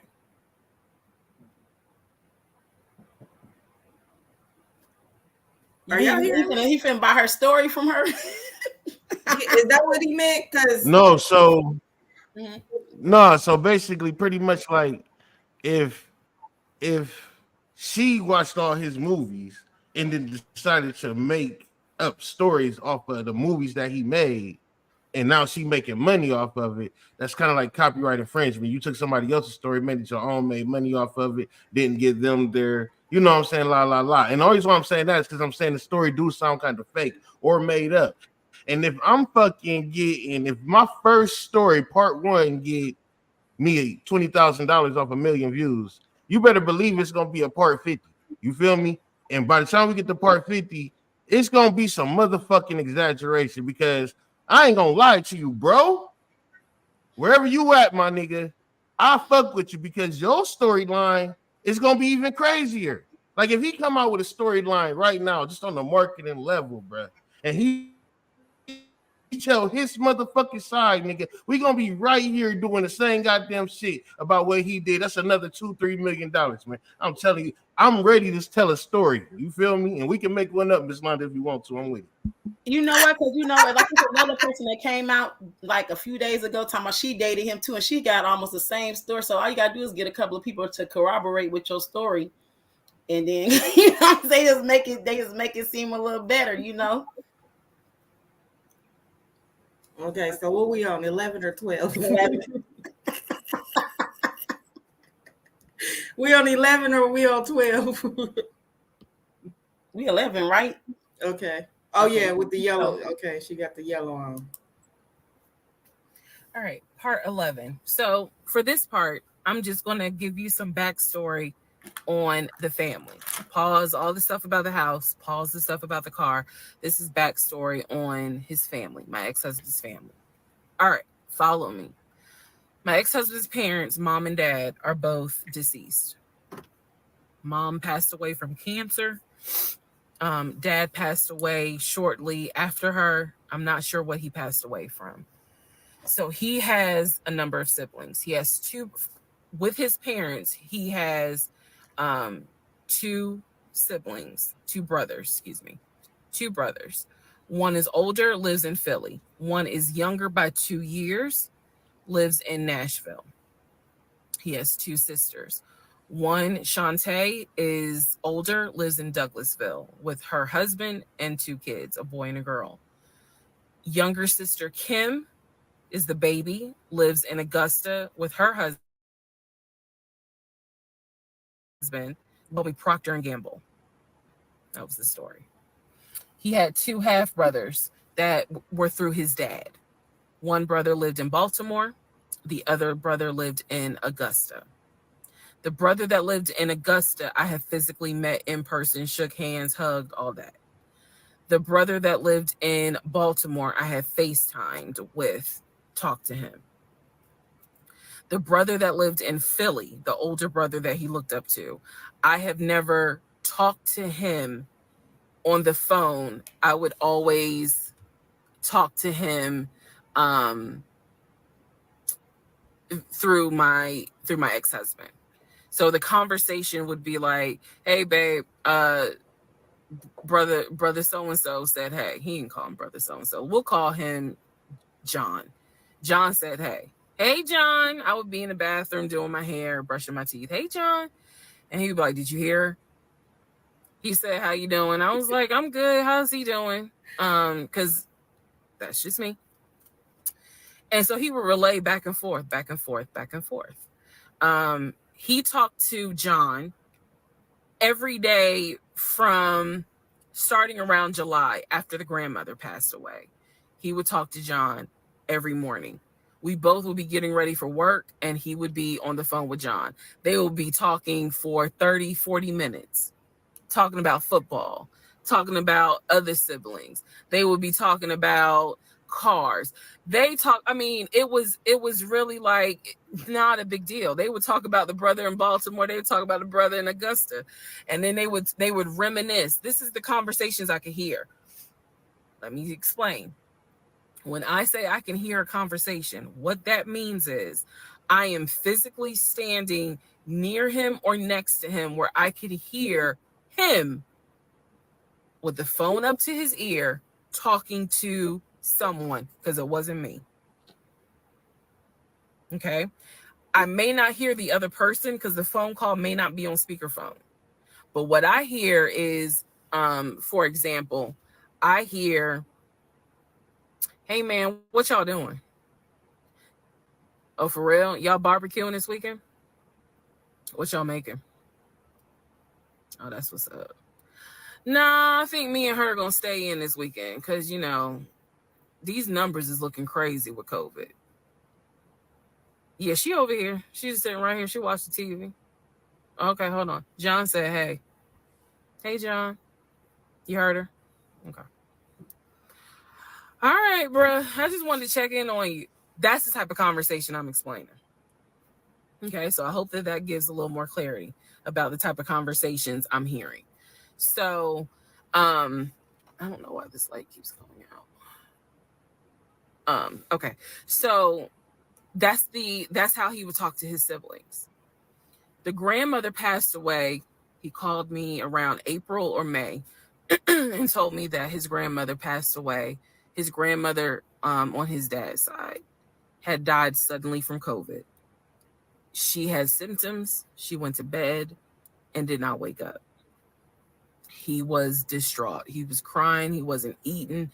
He was just sitting there, listening to music, not watching TV, just sad, because he was like, you know, my grandmother was always my support system. So from what I saw, it really bothered him. I did not think anything of it. I'm one of those people. If you tell me somebody in your family passed away, I'm gonna believe you, because I don't play about death. And I guess I expect other people don't either. However, that is not the same for everyone else, but we'll get there. So family, he had his sister, Shantae, who lived in Douglasville. Like I said, she was married with 2 kids. Apparently she was a nurse. So when I had my miscarriage, that was a sister that he was like, my sister will take you to the hospital. Like, that's what family does. Okay. I had never met Shantae. I've been on the phone, I've been around him when he was on the phone with Shantae. Never heard her part of the conversation. But he would be talking to his sister. That's what he said. That's what it sounded like too. Now, what is interesting is that we lived maybe 35, 40 minutes away from Douglasville. So there were plenty of times that he had invited me to go with him to his sister's house. Okay, let me tell you how this would always work out. Total times he invited me was probably 3 times. for different barbecues or whatnot. The first time he invited me, I was like, nah, I ain't going because, again, COVID. And she's a nurse. Hell no. The second time he was like, yeah, she invited us, but I don't think we should go because COVID. No. The third time I agreed to go. I was like, absolutely, I'll go meet your sister. Like, that'd be great. On our way to her house, to Douglasville, to go see the sister. Apparently he got a phone call. The phone was always like on vibrate, but he got a phone call and he told me that something came up. And so she had to cancel the barbecue, the get together, whatever. And so I was just like, oh man, okay, well, hopefully we can go another time. It didn't happen close enough for me to have red flags, if that makes sense. But at this point, as y'all probably like, girl, you so blind. But again, I didn't think anything of it because it's like, okay, it fell through. We'll see. We'll reschedule. And so we just went out to eat, and then he talked to another brother, the brother from Augusta that he would have on speakerphone. So it was like, I didn't think anything of it. I really didn't. Man. And the more I talk about it, the more I realize, like, I'm not a dumb person, but it just never dawned on me the things that you have to now investigate. It didn't dawn on me, but nevertheless, that is the backstory for his family, right? Grandmother passed away. 3 weeks later, he called me and told me his uncle had passed away from COVID. The uncle had tested positive, had to go into the hospital, and he died. It was a bit of a red flag. But like I said, I don't play about death. So I was just like, wow. Because of these two deaths, he became a stickler about COVID. And when I mean a stickler, wear your mask, wear gloves, hand sanitize, wash your hands. Like, he was annoying about making sure neither one of us caught COVID. So now I'm going to give you the backstory in regards to what I was told with the ex-wife. All right, part 11. So for this part, I'm just going to give you some backstory on the family. Pause all the stuff about the house. Pause. Should we just go on 12? Yeah, well, the thing I want to say is that how you having all these conversations around her and she don't hear anyone on the other end, or ain't that what Donald Trump almost went to jail for a couple of years back? Somebody heard him at lunch or something saying somebody on the other end was saying something. Like, how does she not? He don't ever go on speakerphone. She don't ever hear anything. That's just kind of awkward. That's the only part that's just kind of like weird. And he kept his phone on silent because that phone never once rung when he was pretending to talk. Yeah, but the thing is, when she look at him upside his head like he crazy, like, are you in a car? He has a 2018 car. Is it not Bluetooth in there? Like, he doesn't accidentally ever, like, it's confusing. Like, it just, like, that's kind of like shows a little gaps in her story a little bit. Because I don't know how you can be around someone that much and they're on the phone and you do not hear the other person speaking. And a few times she did hear him, like when he was talking to the realtor or some other people, she probably heard a little bit of that. Or even when she was in the car talking to, different people, she heard other people, but then all the time he's talking to his family, she don't hear anyone. That's awkward. Right. Mm-hmm. Okay. I know I look rough, but it's okay. It's okay. Anyway, so this is part 12 of Who the Fuck Did I Marry? So this is the backstory on what I was told for the ex-wife. This is important. Pay attention. All right. This is 2020. So this is what I was told in 2020. I was told that he and his ex-wife used to be friends. Then they started dating and subsequently got married. They got married in California. He had bought a house with the money that he made from arena football. They had apparently had gotten married on the downward of the arena football career. Had a nice house. He showed me a picture of the house, showed me pictures inside the house. Remember that? Showed me pictures inside the house. It was a really nice home in San Diego. And basically what happened was that he came home from work early one day and the hiccup, sorry. Came home early from work one day and his wife was sleeping with another man. The man was in the house. He and the man get into it. Her son, who is about 17 years old in 2020, she had 2 kids, a daughter and a son. The son apparently was on his way home from school when my ex-husband found his previous wife in bed with another man. So the story goes that he and the guy fought. He kicked the guy out. He kicked his ex-wife out, but told her the kids could stay. The kids are not biologically his. Those are his stepkids. She was like, you must be kidding. Like, I'm not leaving my kids here. The kids are old enough to where they were like, we don't want to go because you fucked up. We don't want to leave. So apparently she leaves. The kids stay with him for a few weeks. And then she gets her own place. The kids move in with their mom. He files for divorce in California. He files for divorce in California, and it was an ugly divorce. She was asking for spousal support, all kinds of stuff. And then it turned into, I'll help you with the kids, not child support, but just I will give you some money for the kids, because apparently he was very close to the kids and he wanted to keep a relationship with the kids. Their biological fathers, apparently there were 2 fathers. Their biological fathers were not in the picture. So the divorce starts out contested and ugly, eventually becomes amicable. Eventually they become cordial with each other. So my ex-husband moved. This is all before he ever met me. So I'm telling you the story of what I was told in 2020. So eventually, about 2 years later, is when his job approached him about an opportunity to transfer to Georgia. And so he took it. New beginning, fresh start. He has family in Georgia. He took it. He told me this story pretty much the second or third conversation we had.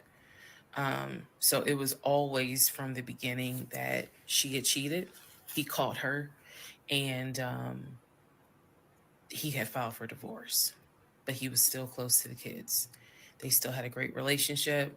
I've heard him on the phone with the kids, just encouraging them, helping the 17-year-old like with homework. The kids really apparently wanted to meet me, and I was fine with that. He would send them money, if they needed something, because he loved the kids as if they were his own. I'm telling you the story as I was told it in 2020. So let's see, around April or May of 2020, he informs me that his ex-wife has moved to Georgia. Apparently she's staying with her sister in Gwinnett County. So she has moved to Georgia. The 2 kids are now in Georgia. And so when he tells me all this, I'm like, so what's that supposed to mean? Now, I will say this. He never made it seem as if she wants him back. He never presented that. It was always, no, we're cool for the kids. We're cool for the kids. But he's never presented that she was trying to get him back. I feel like it's fair to her for me to say that. And again, stay with me. It all comes out. But that was the backstory in regards to the ex-wife. that they got married in California, they divorced in California, and then she eventually moved to Georgia, to Gwinnett County, after he had transferred to Georgia for his job. He did tell me that, every now and then he'll get a text message from her. He told me that he, told her when I was pregnant, he felt like she needed to hear that from him instead of hearing it from the kids.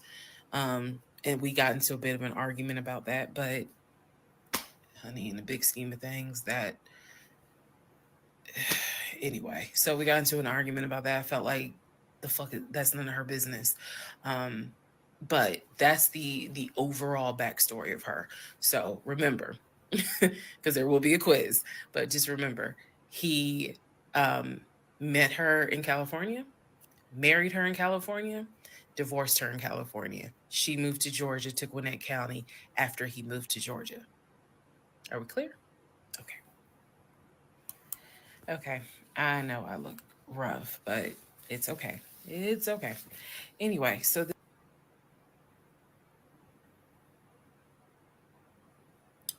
it missed 13.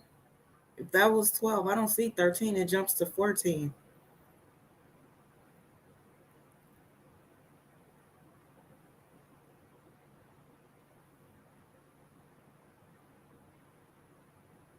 There's no 13. Search it by it, maybe. Huh? I don't know. I wonder if you have to search 13. Because yeah, she's not really like these backstories. They're cool, but just I don't know, like she's not really saying anything in them. Not saying like that, but like right. I mean, what do you say? 30? We got 13. Let me see if she got a 13.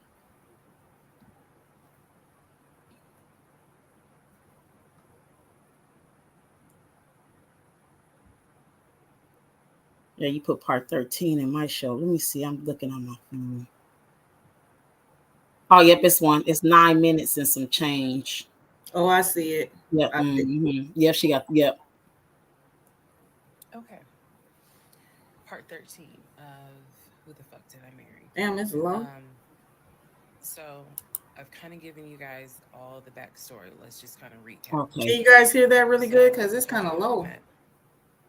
Met in March. I can hear it, but it's not as loud as the other ones were. I don't know if the audience can hear it. Shut down, got locked down as well. We decided it's good. Together. I know it was crazy. It was crazy.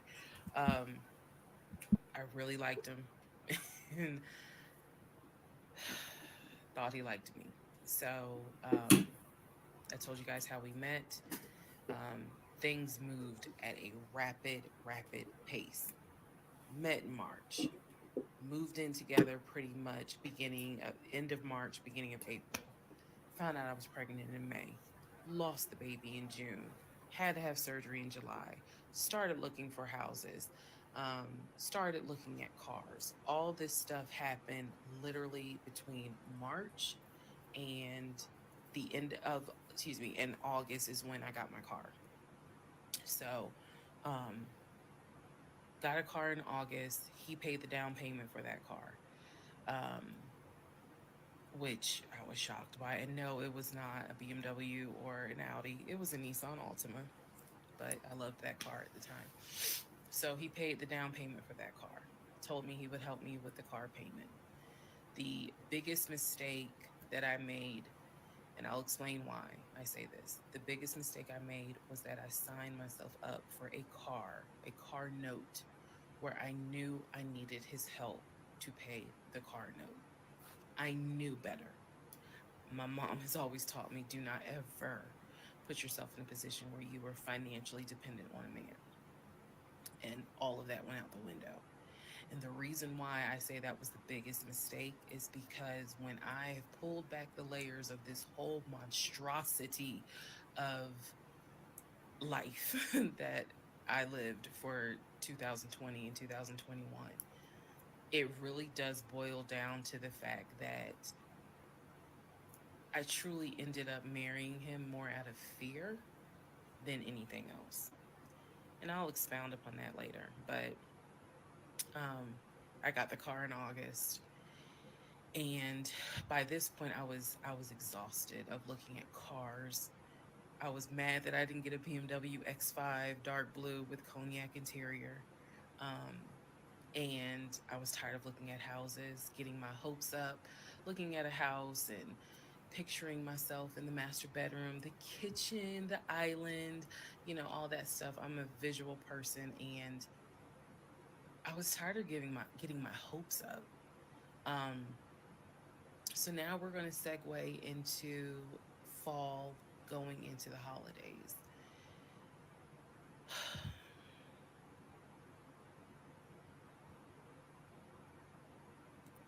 Here's what happened.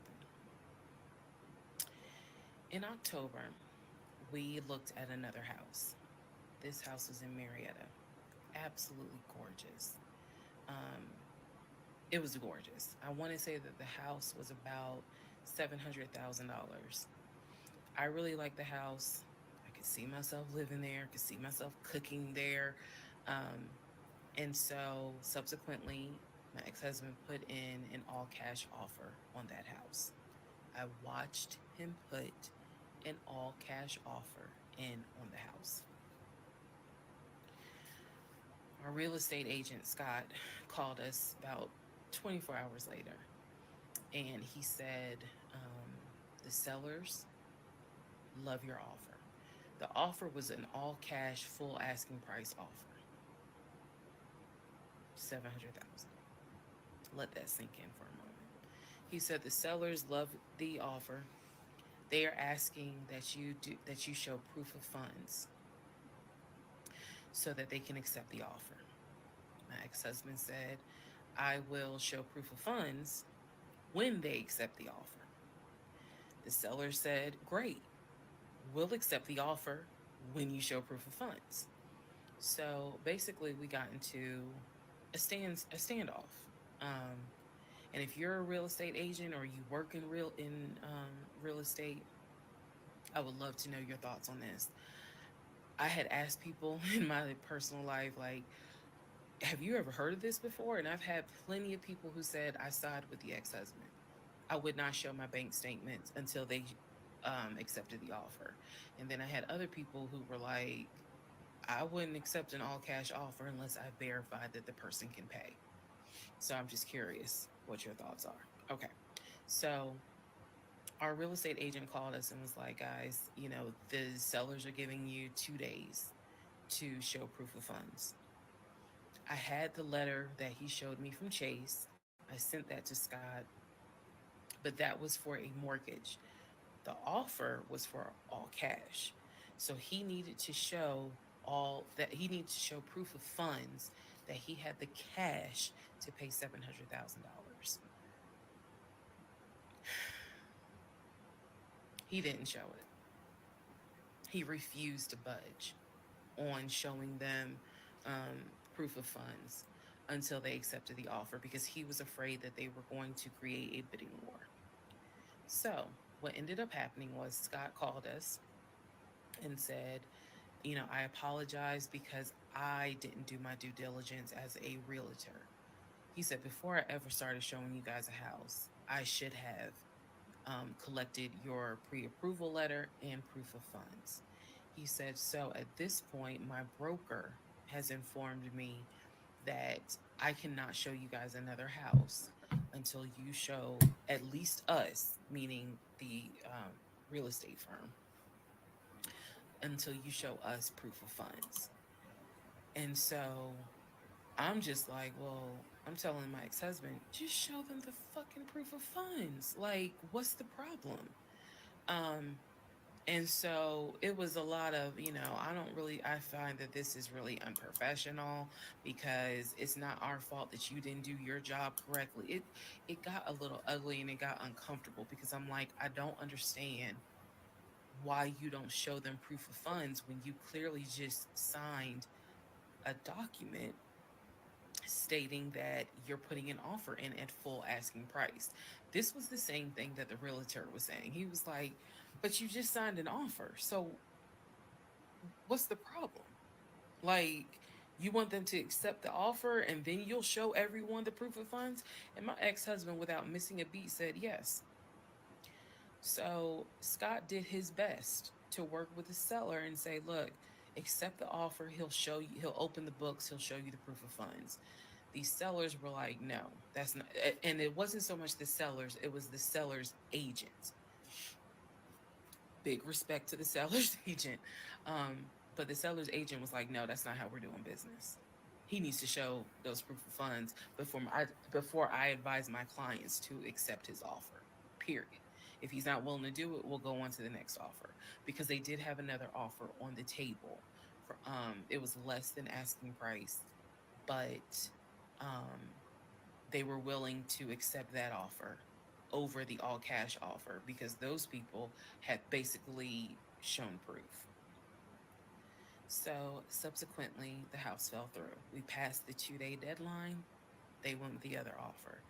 Also, at this point, our real estate agent, Scott, and I do not blame him for this, pretty much cut all ties, because what he, I believe, felt like was, I don't know what's going on, but something's going on. And this is not how I do business. So until you guys are ready to show the proof of funds needed to buy a house, you need to get yourself another agent, because we were already about 20 to 25 houses deep by this point. We had already put in 2 other offers. They fell through. And now here we are with this house. And once again, it fell through.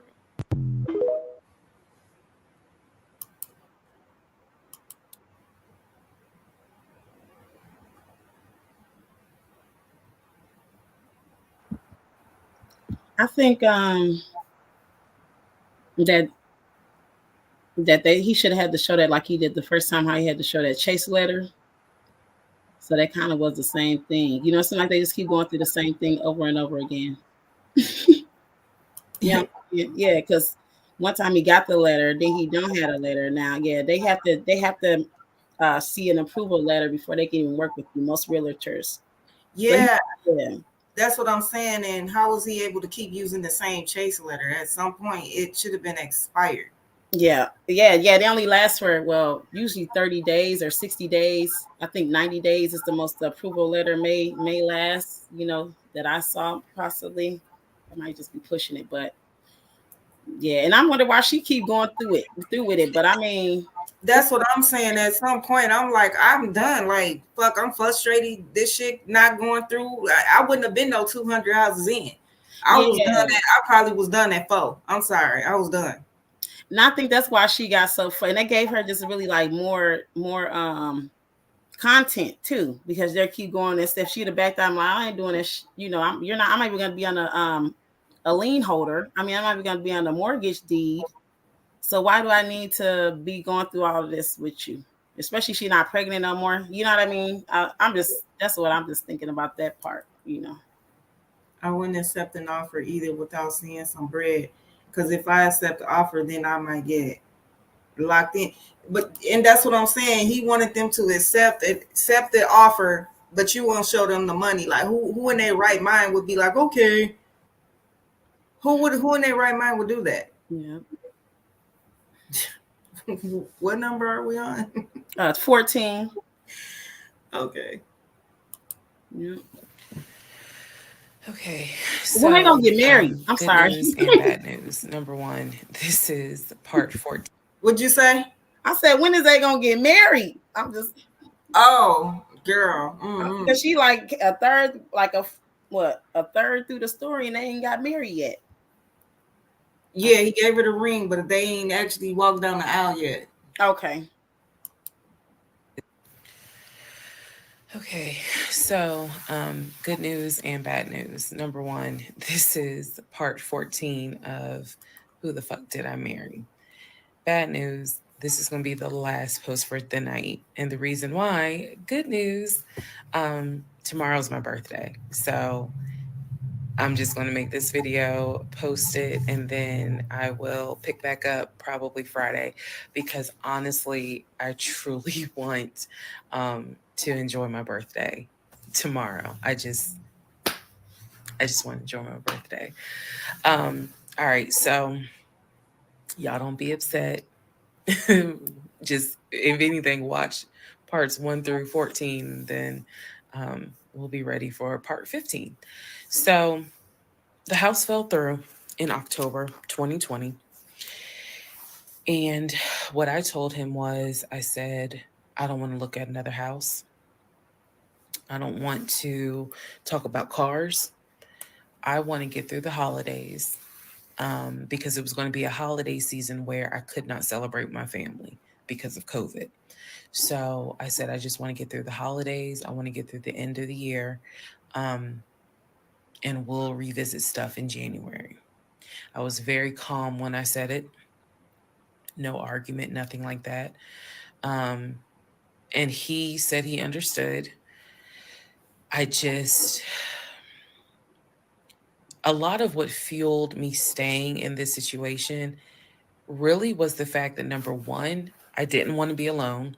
Number two, I didn't want to look stupid by having the relationship end so quickly for everyone to be like, we told you something was up. And number three, I was ready to get married. And that ready to get married fueled a lot of stuff. And again, I was still making my audio diaries. So listening back to it, I knew something was wrong. I admit that. I knew something was wrong. But what I thought it was, truthfully, was like, why does it seem like there's always something? Like, why can't we just go ahead and get the house? Why is it always something? Why can't I just get the BMW?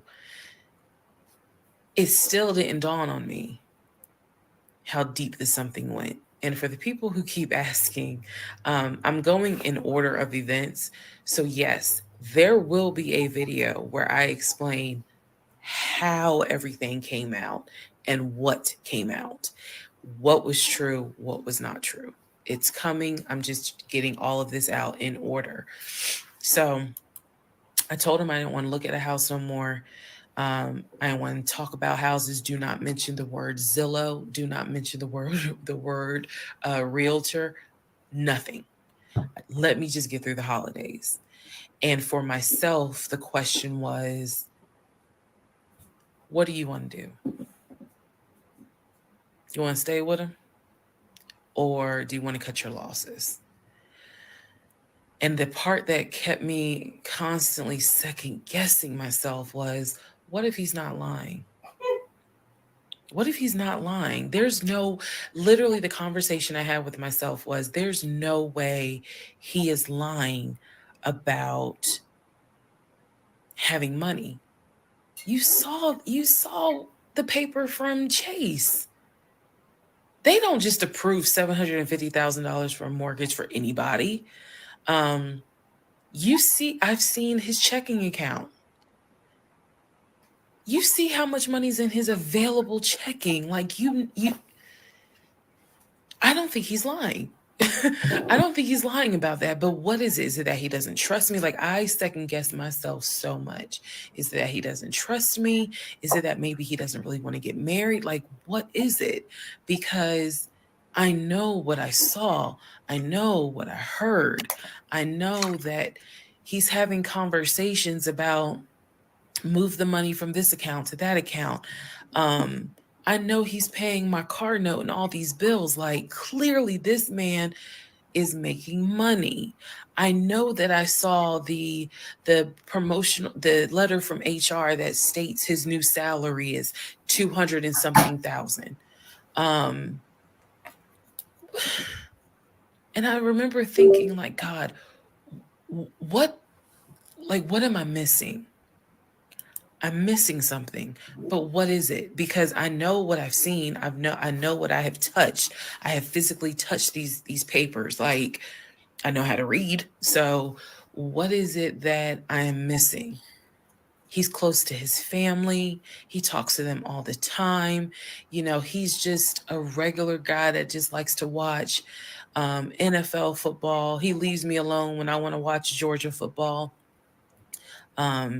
you know, he's paying the bills, groceries. I haven't had to worry financially since I've met him. And as a woman who had lived on her own, paying her own bills, my God, that is the most intoxicating feeling when you meet a guy who just takes your stress and your worry away financially. But the downside is he took away the stress and the worry financially away and instead brought a mental fuck job I've never in my life had experienced. And I could not put my finger on it. I couldn't really talk to anybody about it because I'm a big believer in what happens at home stays at home. So I didn't talk to my girlfriends about it. I didn't talk to my family about it. But I just remember being like, what am I missing? What am I missing? So we did not talk about houses. We did not look at cars. We didn't do any of that for November, December. And he came to me like around Thanksgiving, and what I thought was a very open, loving conversation. And in that conversation, he was like, okay, I know I have fucked up. I know that things are not feeling too strong right now. He was like, I want us to get married. I want a home. I will show you whatever you need to see to put you at ease. He was very like contrite. He was very just like, what do I need to do to put your mind at ease so that you know I'm in this and that I want this and that I love you and I want you to be my wife. So I was like, show me your accounts. He showed me his checking. He showed me one of his savings. He showed me a Chase savings. He did not show me the offshore. And he did not show me the US Bank. So he showed me those two accounts, checking and Chase savings. So I knew that there was money. What I saw in those accounts, there was money. I told him, I was like, if we're going to buy a house, I want it to be through the mortgage on Chase. I don't want to deal with this proof of funds shit no more. I said, I do not want to look at another house until the beginning of the new year. He said, okay. That is when we then had a conversation. So I guess I lied because we are going to have a part 15 or 16 tonight. But that is when we then had the discussion about marriage.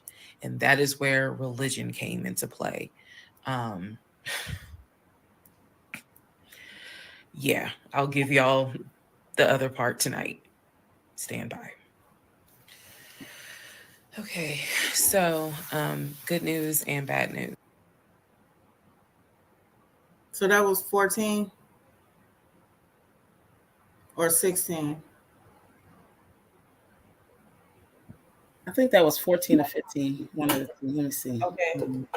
I know she said it's going to be her birthday tomorrow. Yeah, I think that was still 14. Because I was wondering when they got married. Mm-hmm. Okay, so then it skips from 14 to 16 because I don't see 15.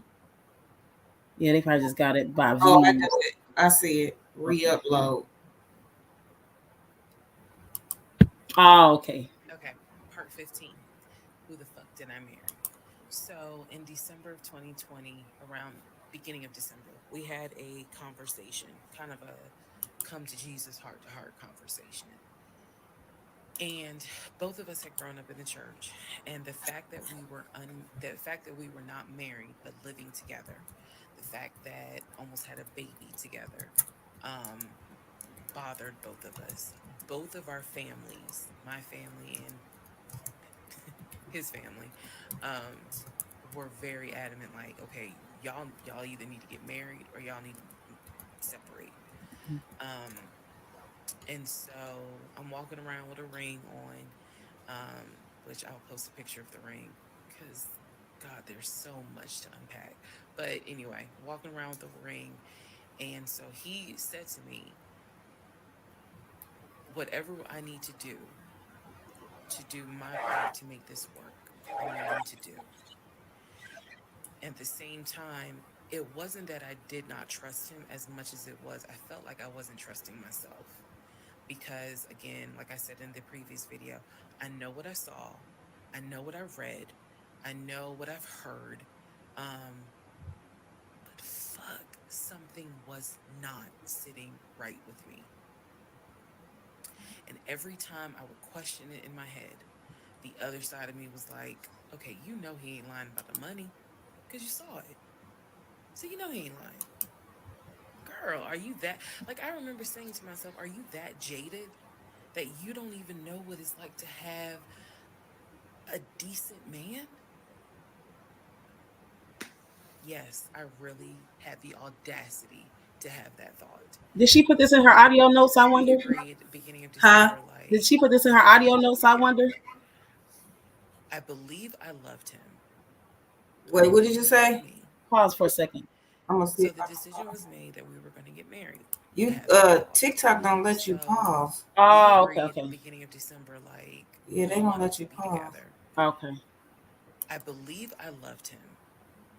I believed he loved me. So the decision was made that we were going to get married.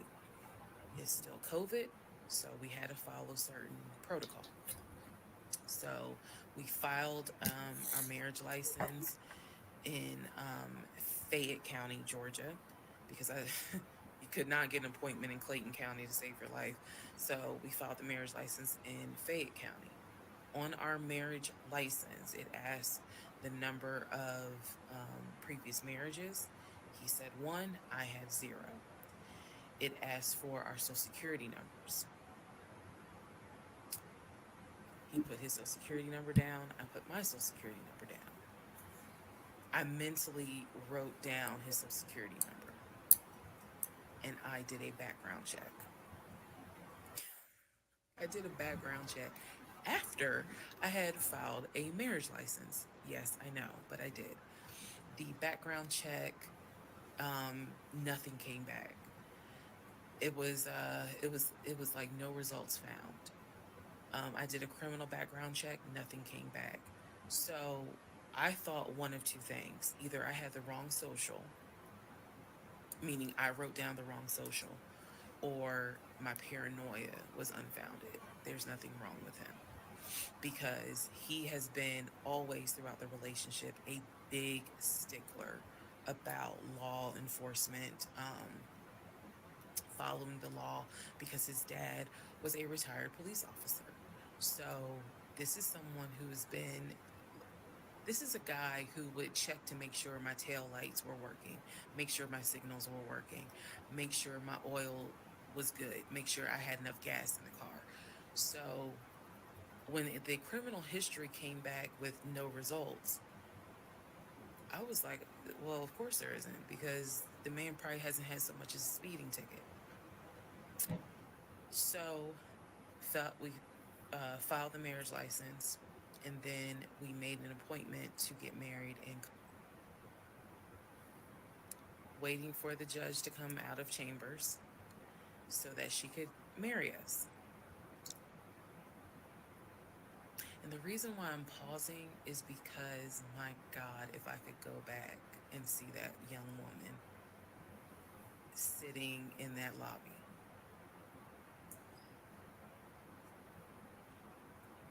Wow.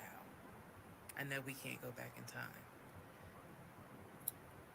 But damn, if I could go back in time, I would. Immediately, I didn't tell anyone I was getting married because I was afraid that we had tried before in September and something came up.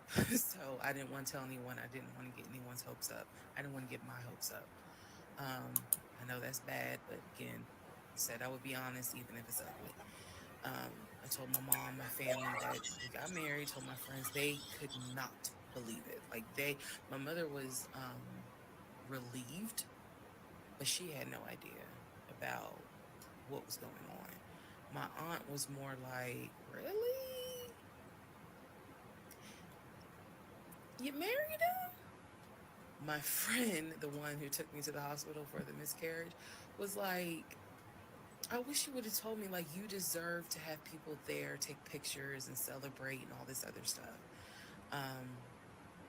And she was like, you know, she's the type of friend, if you like it, I love it. You rock with them, I rock with them. The moment you don't, I don't either. So she was supportive. My other girlfriends were happy for me. They just hated that I had to get married during COVID. Because they were like, we would have loved to have, you know, thrown you a bridal shower and a bachelorette party and all of that. It just sucks that you couldn't experience that.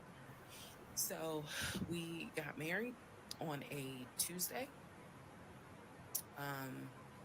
On the way home, stopped and got some wings. Went home, and I had to get ready to go to work the next day. And life. I got married January 5th. By January 31st, I knew I was in trouble.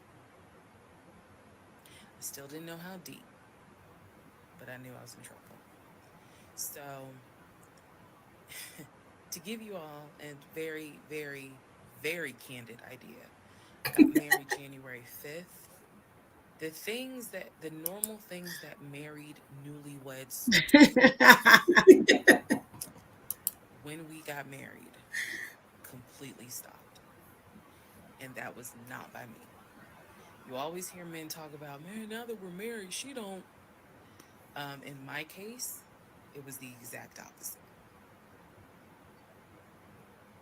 It was the exact opposite. So,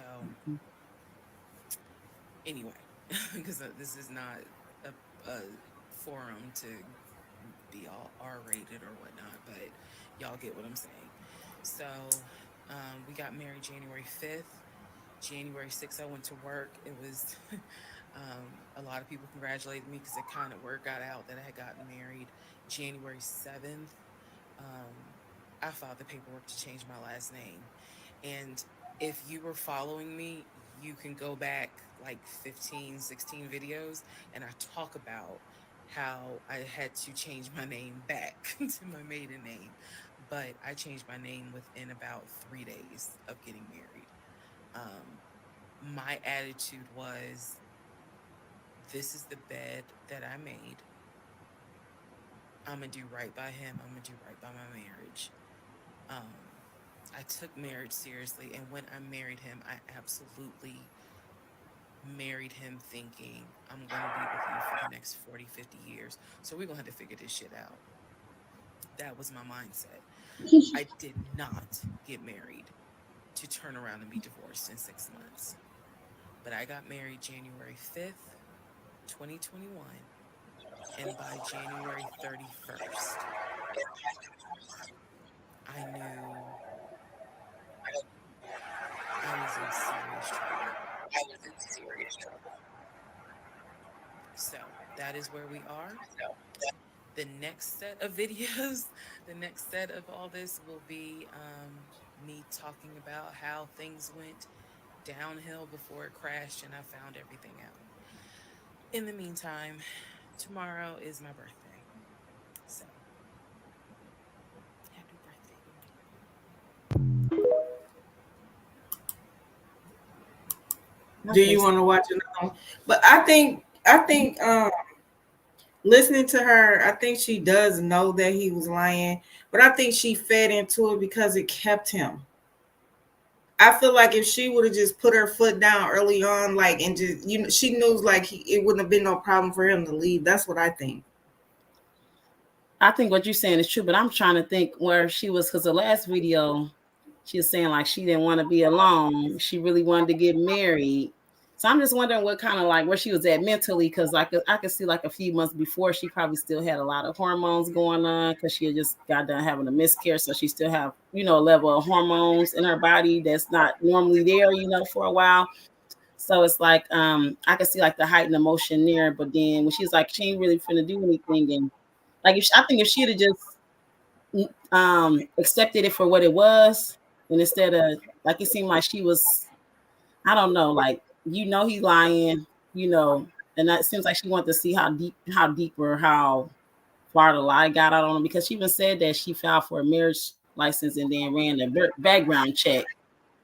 Then she still went through and got married. And then I'm like, is she said she was afraid. So was she afraid of him?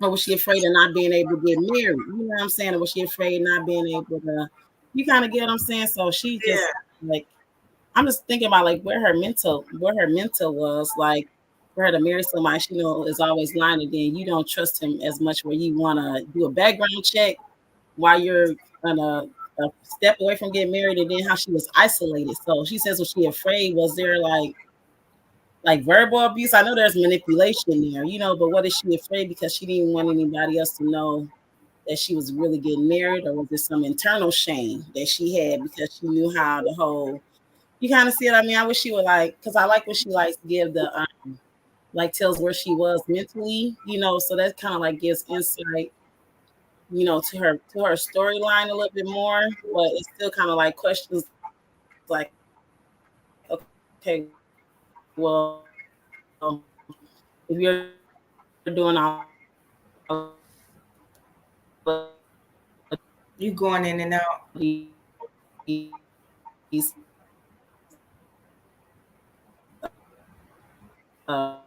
mental notes in your head and you're doing the audio, you can go back and see. Okay, we'll watch one more. See if we can now. I don't know what happened. Sorry. Let me see. So that was 15. So we gotta go back. Is what this one say? The 16. What is it? 16 we on now? Yeah, 16. This is the interlude, basically. I'm not recapping on this video. I'm just kind of answering some stuff that has been written to me. Someone was like, why are you airing your business out on social media? It's a valid question. For me personally, I feel like this was traumatic to experience, to live through. And I'll expound on that on another video, the aftermath of the toll that this took. Honestly, and I know some people are going to be like, that sounds crazy. It is kind of cathartic to get this out, because I cannot tell you how much of this has been internalized since 2020. Also, I don't want to seem like a cautionary tale to other women, or to men for that matter, but to my sisters, to my ladies, white, Black, Hispanic, Asian, doesn't matter. If something does not sit right with you, investigate it. I cannot stress that enough. If just one woman watches these videos and she's like, you know what, something don't sit right with me, let me look into this, then it was worth it. Yes, it is a Lifetime movie. Yes, it is Netflix. Yes, it is crazy. Yes, it is hilarious also. And I understand all of those reactions. As someone who lived it,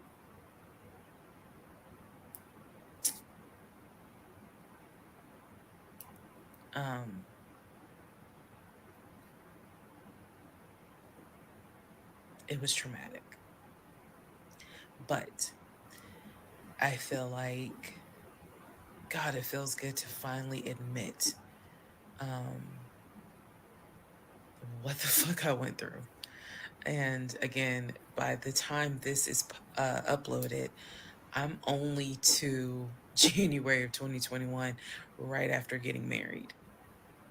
So when I think back on it, there's things that I'm very, very grateful for.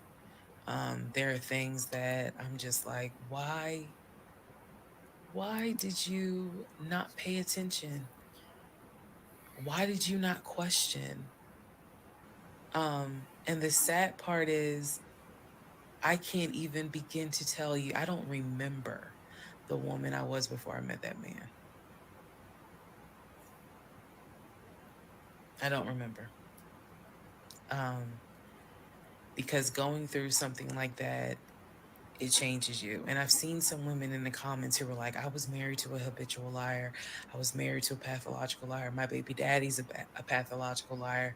And my heart goes out to them, because until you have dealt with someone so depraved, you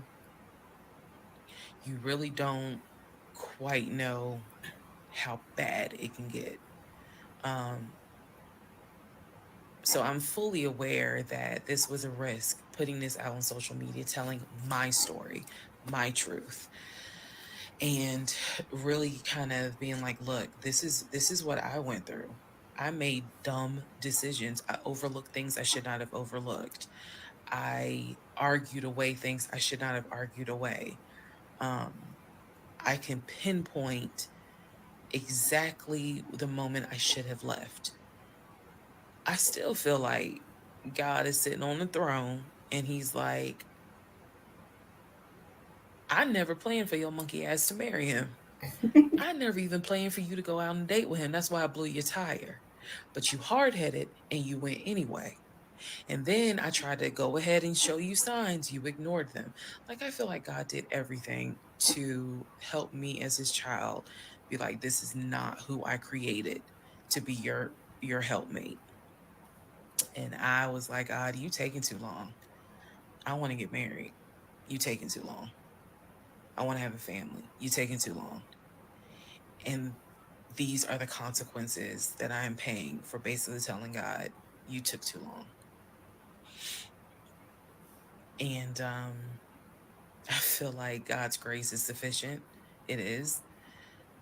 But at the same time, and I'm not perfect. I mean, not perfect at all. None of us are. But I do feel like when I sit back and I replay the events that happened, I truly cannot believe that was my story. Because all I wanted was to meet a guy, for him to be my best friend, for us to get married, have a family. I wanted someone I could make fun of his big old forehead, and he make fun of my nappy head and all my wigs, and yet he was my ride or die. I wanted someone that I could be like, man, help me with these kids, and he helped me with the kids. We had a nice home. We were comfortable. That is what I wanted. And I've said this before, and I say it again. I truly hoped it was my turn. You see the women who are, so happy, and, they're in these loving marriages and life just looks good. I really, really wanted it to be my turn. And so I excused away a lot of stuff that I hope the next woman who sees this does not excuse, because I don't wish this on anybody. I don't wish this on anyone, to feel the way I felt the moment I discovered the whole truth. So I just wanted to say that, because I think it's important to try to answer the why is she posting this? Honestly, I was tired of holding it in.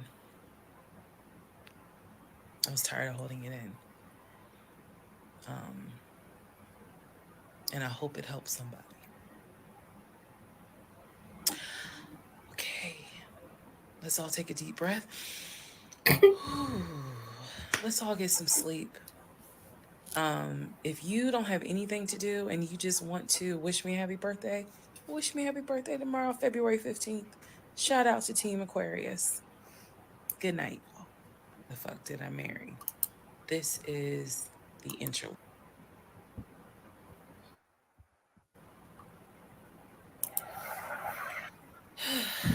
Part 17, who the fuck did I marry? So, for context and just to clarify some stuff, going forward, I'm going to now call my ex-husband, I'm going to use the name that I call him in real life. So that way it clears up the whole fiance, boyfriend, husband, ex-husband thing. So his name is Legion. Anyone that knows me will tell you that is what I call him. So Legion and I, when I left off at part 16, or excuse me, part 15, Legion and I got married January 5th of 2021. Things were fine. We got into like a routine, basically. I would go to work, he would go to work. He was still leaving the house at around 6:15 every morning. He was still on the phone with his brother, the one that lived in Philly, every morning. They would just, that was their time to talk. From what I was told, the brother got off work. I guess he must have worked the third shift. And so he was getting off work as Legion was getting ready to go to work. So that was the perfect time for them to talk. He would talk to his brother in Baltimore and the brother in Augusta. Pretty much, you know, just a quick phone call here and there, if not every day, every other day. So everything was pretty much the same. I would talk to my mom almost every day. I would talk to my aunt almost every day. So it was nothing to kind of, that's weird. That's what the morning routine was. He would talk. So I worked at Georgia State Patrol.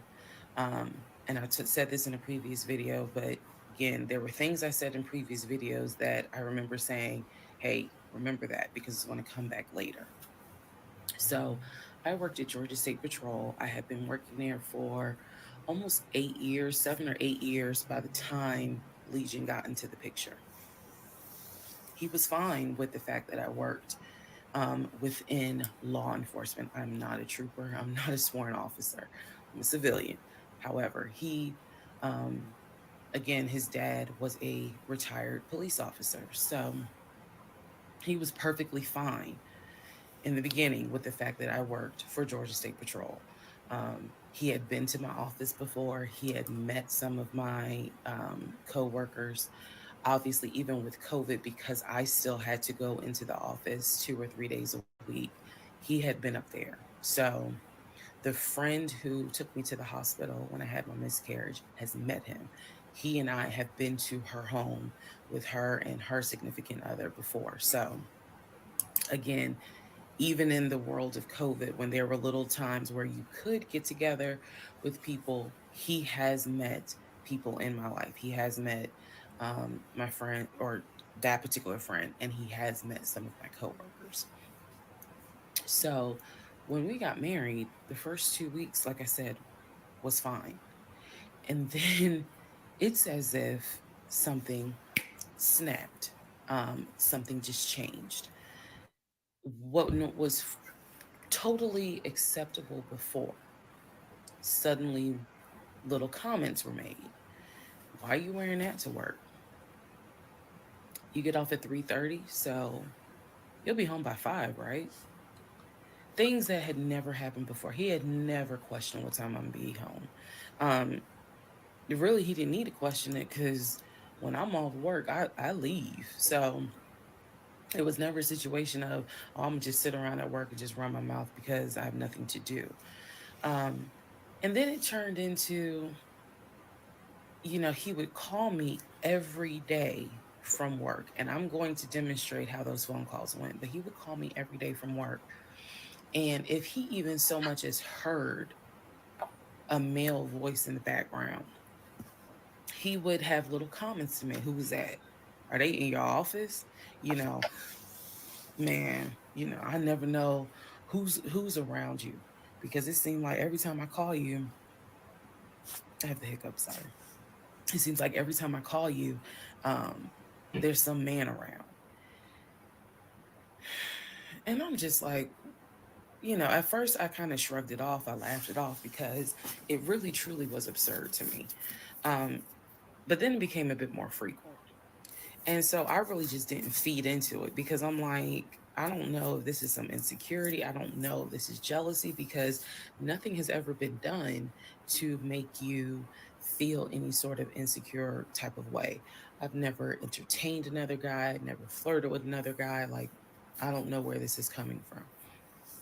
So it is also important to note, we got married January 5th. things started changing around 2 weeks later. And the reason why I know it's 2 weeks is because I had recorded an audio diary on January 21st is the date of the audio diary.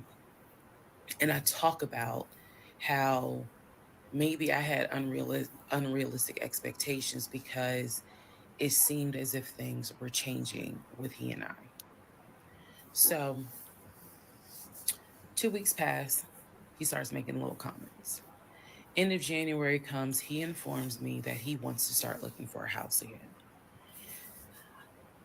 I had no real desire to go through that process. So what he decides is that he's going to look for a house for us using his friend, the realtor, the one I did not meet.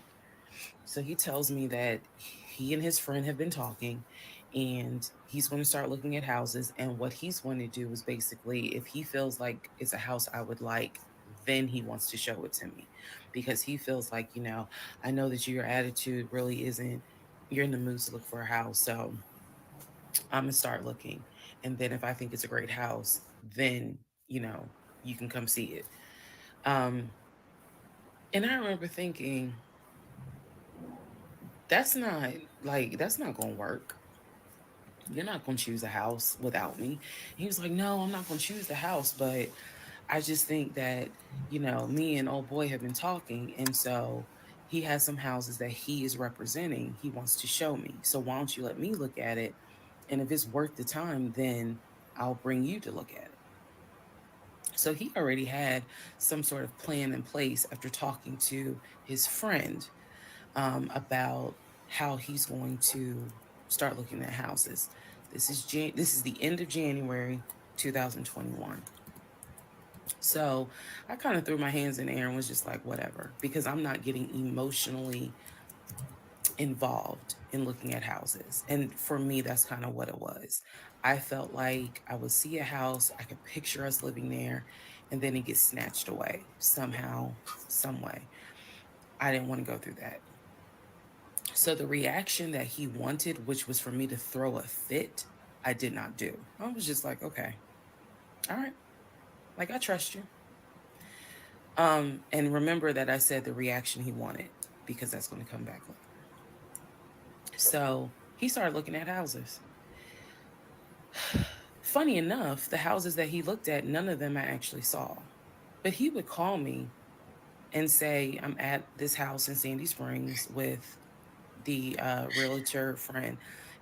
Apparently his realtor friend's name was Scott, not to be confused with the other Scott, the one that was actually helping us, that dropped us as clients. I want to make that clear. There were two Scotts. One is the realtor who was representing us, who said, hey, I need proof of funds. If you don't have those proof of funds, I cannot show you any more houses. The other Scott is his friend, who he had talked to on the phone at least 50 to 100 times in front of me. That's the Scott that he said is going to show me this house in Sandy Springs. Apparently the house was like $800,000. So he was like, I think that if I like the house, then I'm gonna bring you out here so you can see it. All right. Now let's go into part 18. Part 17. Who the fuck did I marry? Okay. We're going to leave it there, but I wanted to show y'all something before I leave. So we got to start back on 18, but okay.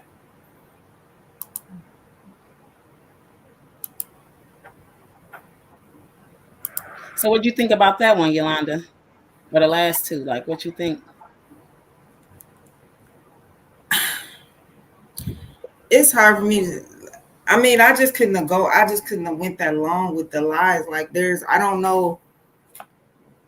Like I said, she had to know he was lying. And I think that she just kept dealing with it because it kept him there. Me, I'd have been frustrated and telling him to get his little tote and get the fuck on, because I wouldn't have had time for that shit. Just couldn't have did it for that long. Yeah, the crazy thing though, Miss Wanda, it seemed like he was like mainly consistent you know, a lot of the times when you think about it a little bit, like she said, he went to work every day. He paid the bill, so he had some kind of consistency to him. You know, in her defense, you know, when you're thinking about the consistency part, but then she was saying she kept having all these analyzing things. Like, I think she just really wanted to get married really bad. Like she said, she Yeah. and she didn't think of things like for what it was. But then maybe she has some type of fear too, because I mean, shit, I done went through nigga shit. Like, nigga, shit don't sound right. I'm going through your shit when you leave out the door. I'm gonna find some shit. I'm gonna find out something. Like, if shit's not adding up, I'm gonna figure it out. She seemed like she was scared to do that. Yeah, well, it seemed like because he was consistent though. One thing he was lying about was like cars and houses and stuff. I mean, from what she knows so far, you know. So she's still kind of like, right. Yeah, in the dark side of thing. So that's crazy, but Who the fuck did I marry is a series on TikTok by this creator, Risa Tisa, that has had us all in a chokehold, honey. And it's definitely inspired me. Like, what if they did come out with a show and they had a theme song? Hear me out. Who the fuck did I marry? Man, this shit is scary. There's a stranger in my bed, and I'm about to lose my head, cause I don't know which way to go. Everything he says is a lie. Caught me by surprise, yeah. Cause I don't know what's his name. I don't know where you work. I don't know, can he buy the house? I don't know what's this all about. I don't know where the funds. I don't know, or he a dub. I don't know, baby. Yeah, I don't know. Who the fuck did I marry? Yeah, I don't know. Who the fuck did I marry? Yeah, I don't know. Who the fuck did I marry? There's a stranger in my bed, and I'm about to lose my head, cause I don't know. I don't know.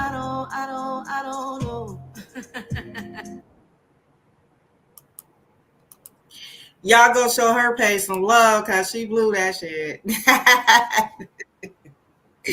So you guys, I was gonna end it with that until tomorrow night. It'll probably be a little later than 7:30 though, tomorrow night. So thank you guys for tuning in. Hell yeah. She sound good too. She was blowing. That was nice. I like how she did that. Right. So thank you guys for tuning in, and you guys all have a good night till next time. Good night.